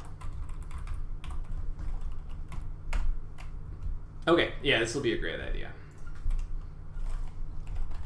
Float, calculate capacity, but shit, no. Ah, that sucks. No, this is really oafy.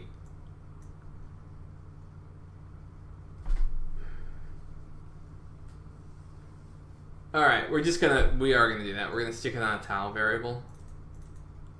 Because we don't modify capacity from here. Alright, so this is what we're gonna do. Tile temp float. I don't believe we use you anywhere in here. No. So we are going to go ahead and assign this so that we can reuse it so we don't have to calculate it all over again. And then we'll just reset it at the end of this process. Alright.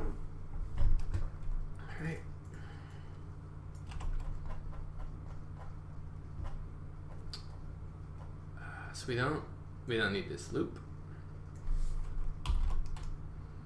Right.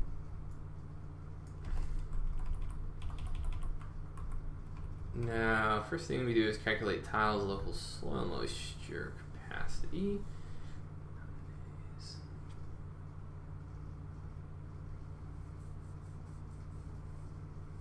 Tile count. So way to do this. Do we just calculate a value on the tile which represents how much more water it has than its neighbor? I'm wondering, like, if we'll almost like calculate like a diffusion type of situation where you're wondering, you know, you calculate how much should diffuse in one direction, how much, let's see, looks like a pressure gradient grid or something.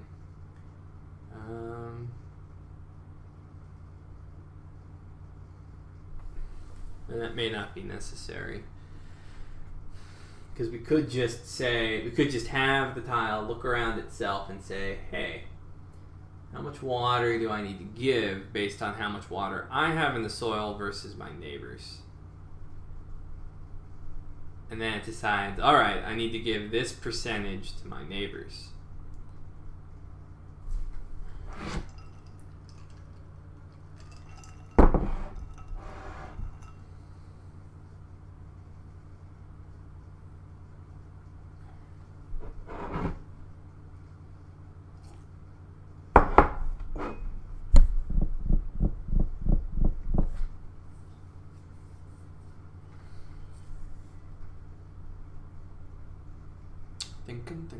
Thinking. Yeah, I think...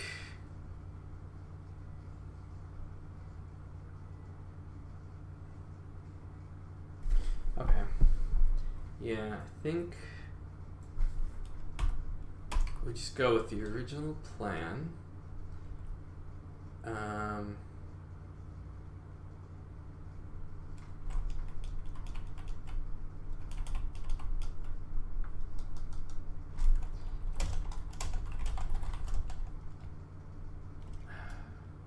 Some of that water is going to be given back. Okay, we have to decide whether we're going to go with the vacuum model or the push-out model. I think we go with the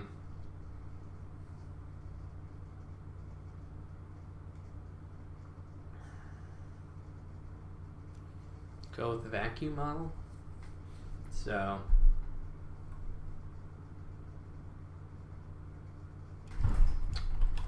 capacity percent.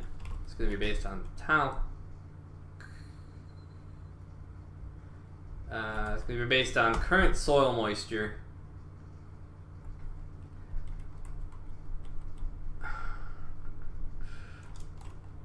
You know what? When we run this,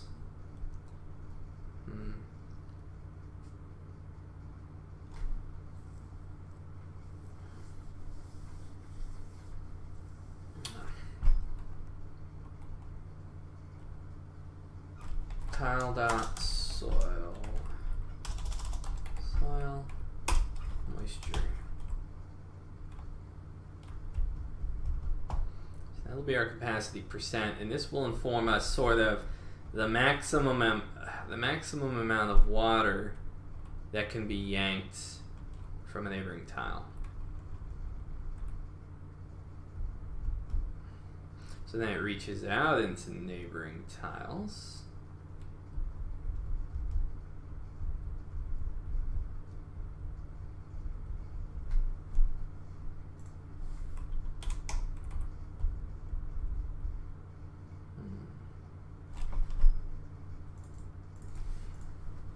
It looks at their capacity percent.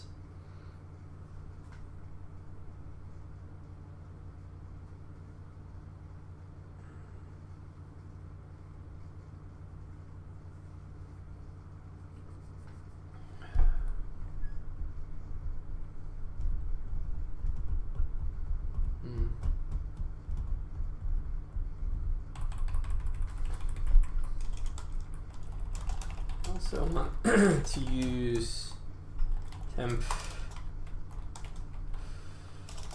float 1 and temp float 2 as water given and water received. Keep track of the values and apply changes at the ends. Question is, do we need... We could just maybe even use one variable, but we'll see.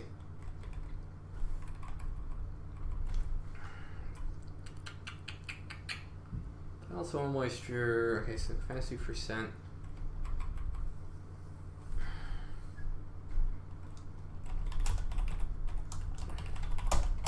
Okay, so then we get the capacity of the specific neighbor.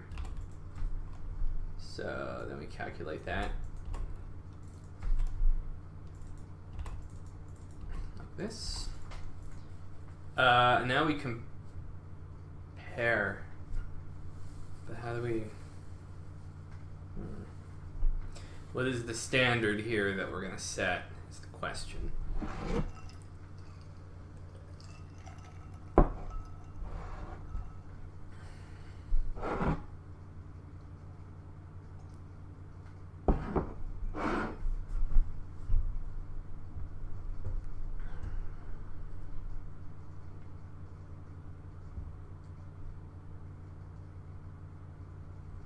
Here we send the elevation difference of all neighbor tiles. This is not what we're doing anymore. This is all documentation. I'll get neighbor capacity. We need to compare these two. Come to a conclusion about how much we're giving. So let's do a hypothetical. Let's say our tile capacity percent is soil moisture of 500 divided by the capacity, which let's say it's 2000s, right?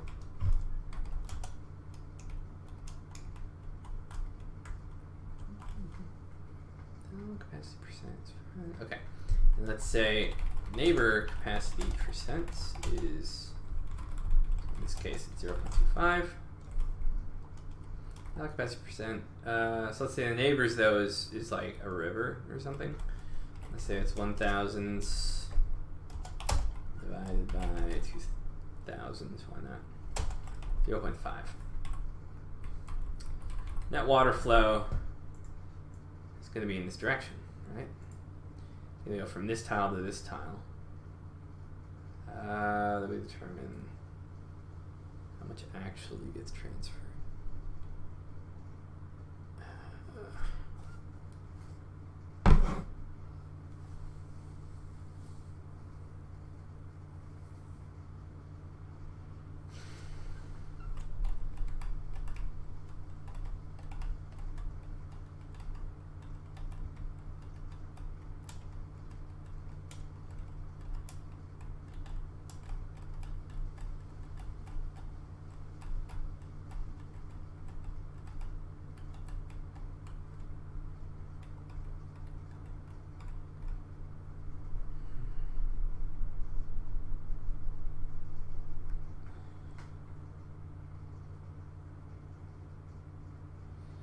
Yeah, part of the problem here is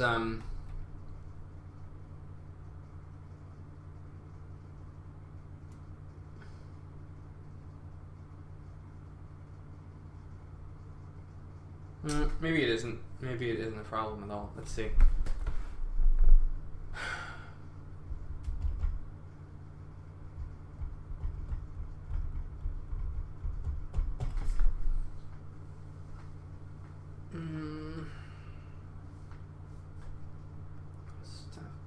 Capacity percent. Okay.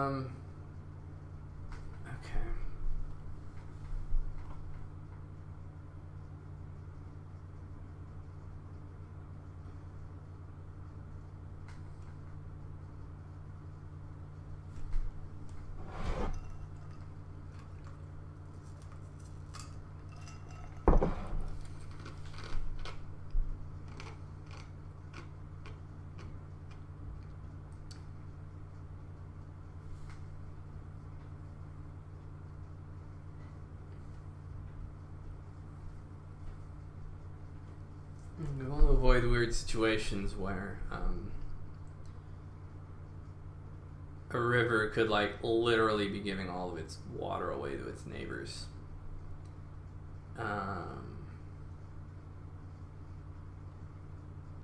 So I'm thinking of like a desert.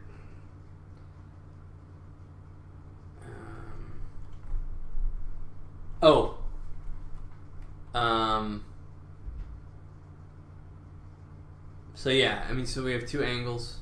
Don't want to give away too much water, don't want to receive too much water. So first thing we do, if we're doing the vacuum approach, we have our capacity percent. And so we need to calculate the maximum amount of water that they can theoretically receive. That would basically just be, actually,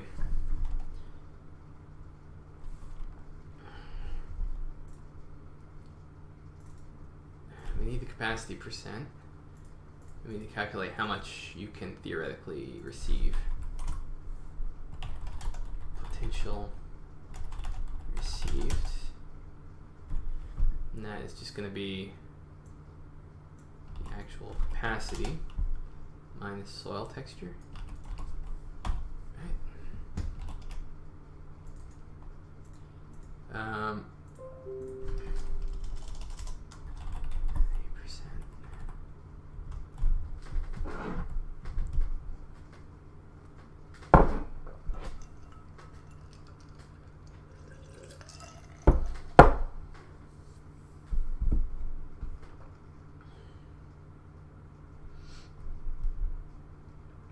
So then, capacity percent, potential received.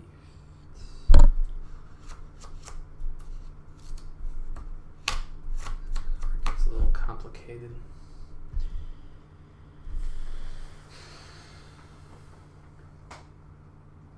Oh shoot!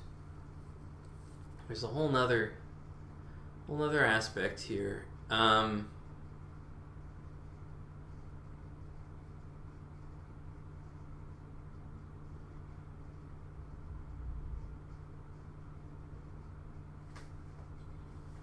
Another aspect is soil texture.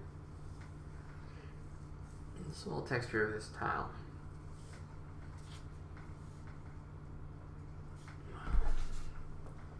We'll deal with that later.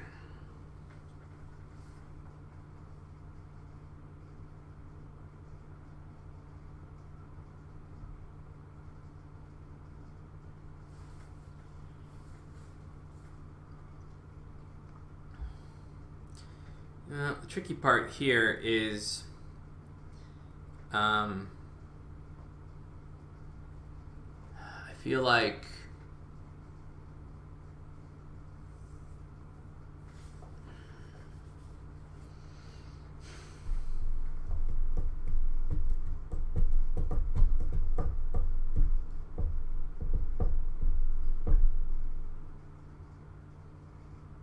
we have to consider the cumulative effect of this happening each month. And so even a relatively small amount of water sort of transferred out from a water-rich tile is going to, over the course of a year, be relatively significant.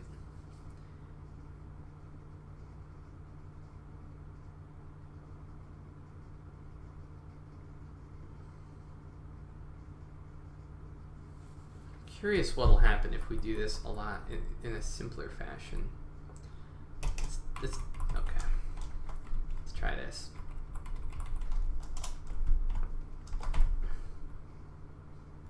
Let's try.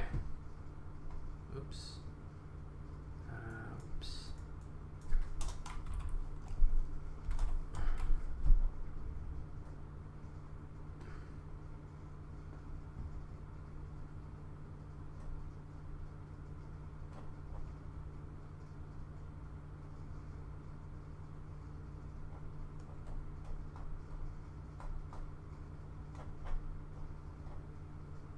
What were you for? I don't even know. Goodbye. What if we just... let's just say every tile gives half of its water away every month.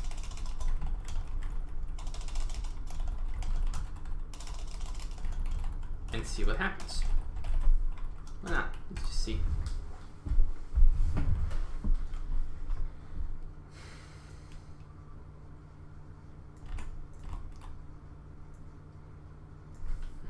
And there's no inferring anything. We just see what the rate ends up looking like. So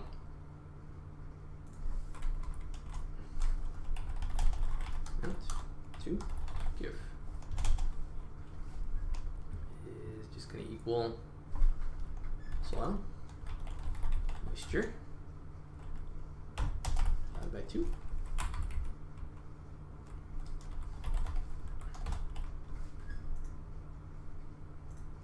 And then we just go ahead and give it out.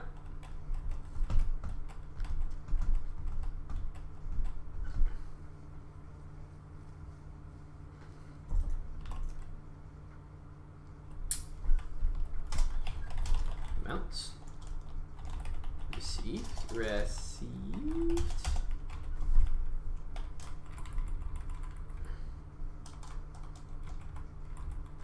And that's just going to be amount to give divided by number of natives, number of nominees.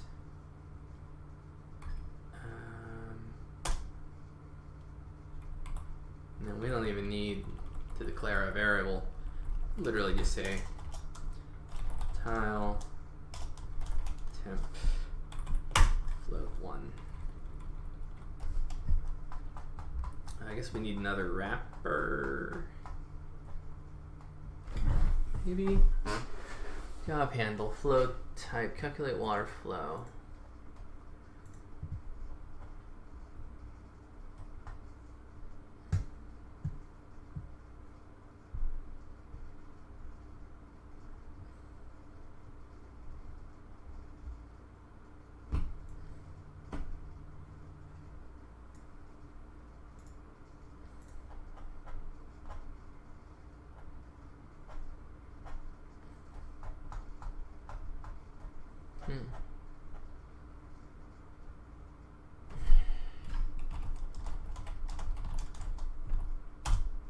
Did I not use a temp float 3? Could have sworn I did. Weird. Oh, maybe did I comment it out? No, I'm almost certain I used it somewhere. What the fuck? What the hell?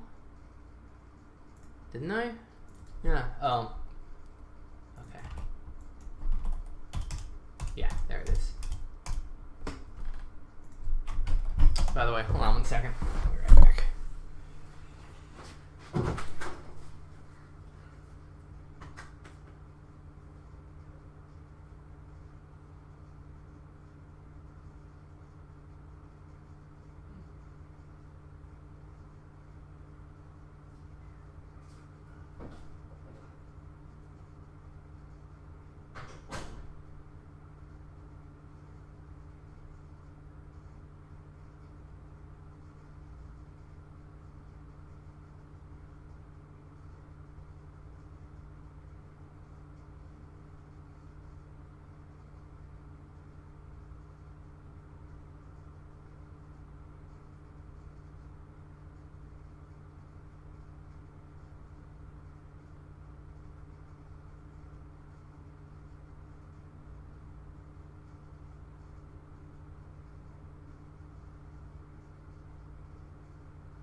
for now.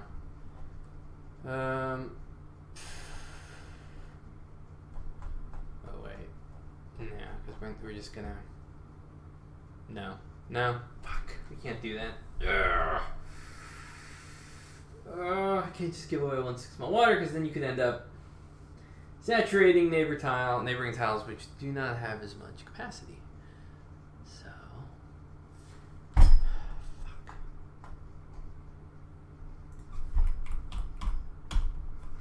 So no, we do need this.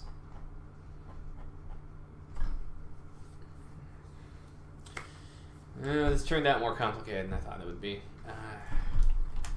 Sure, what's up? Anything going on in any of these channels?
Well, this is a pain. More of a pain than I thought.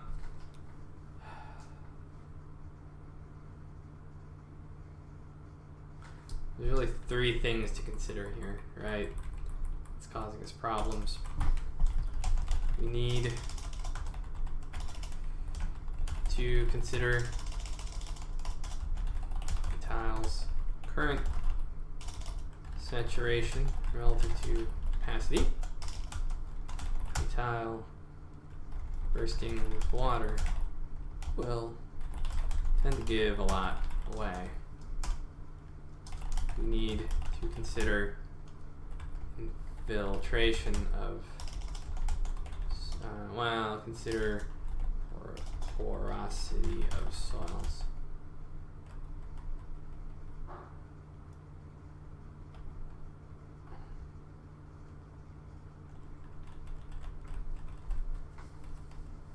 Or do we? Do we? Maybe not. Strike that. We need to consider a tile's current saturation relative to capacity. Okay. But that's not enough. You need to...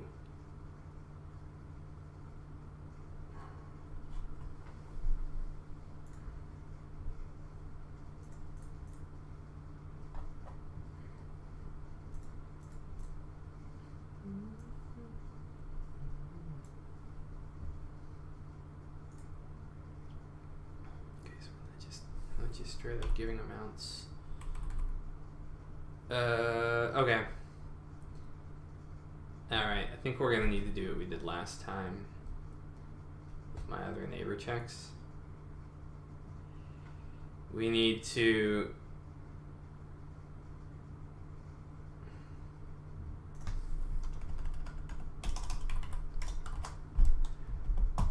go through, do a total accounting of the surrounding tiles and their capacities to then estimate how much we want to give based on the total sum of their capacities.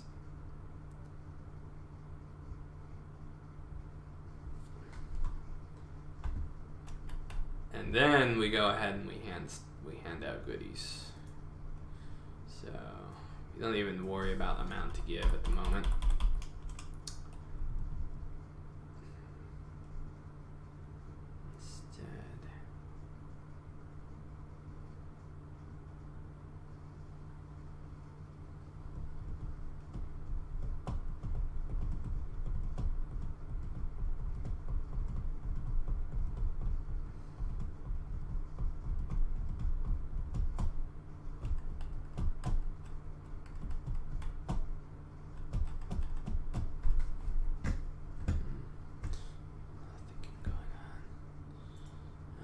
Wish I had more to say, but this is a kind of a intensive, contemplative moment.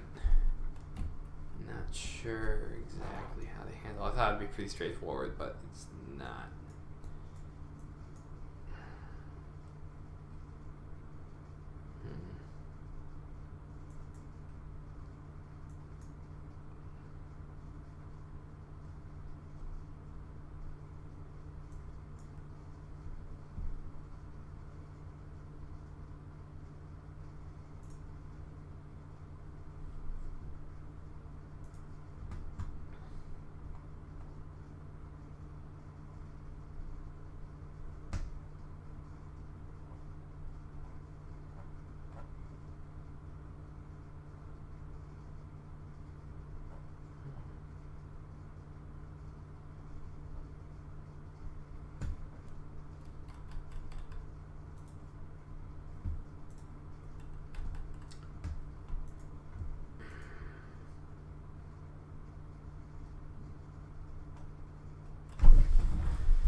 No, we're not going with this.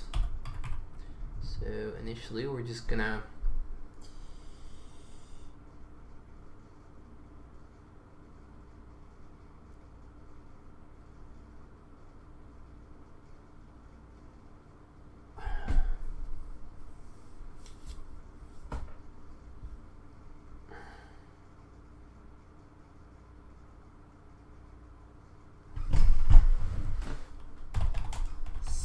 sucking power.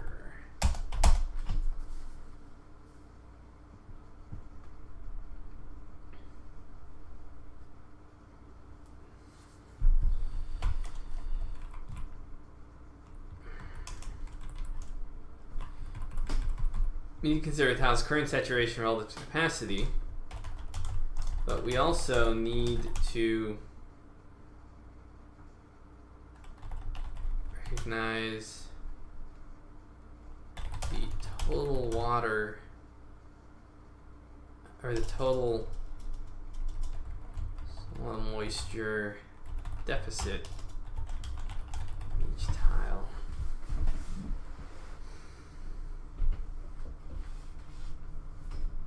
Tile bursting with water will tend to give a lot away. You need to recognize the soil moisture deficit in each tile. Or at least have a rule. Well, no. Yeah, we do. Because then we don't at any point want to give away more water than could possibly be received by a tile. But that should be modulated by kind of the deficit.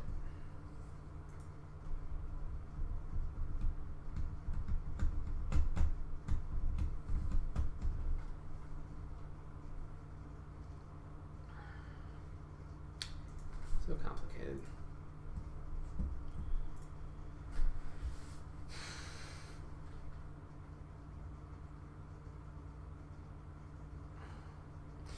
Tile might be giving some water to one neighbor and then losing and then gaining water from another too.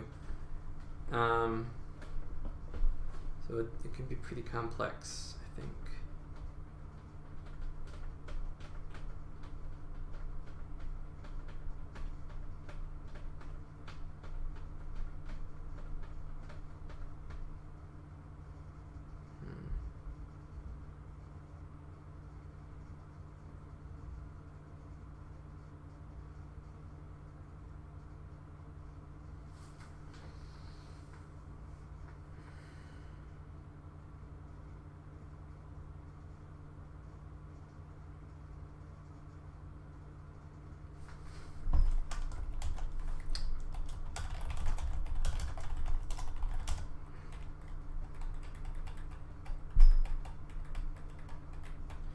Give a percent.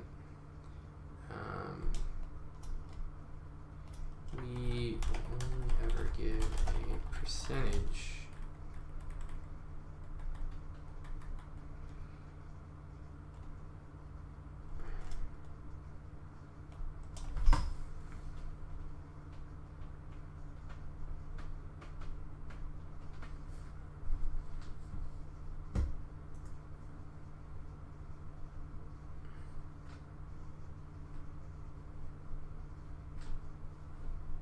Okay, man.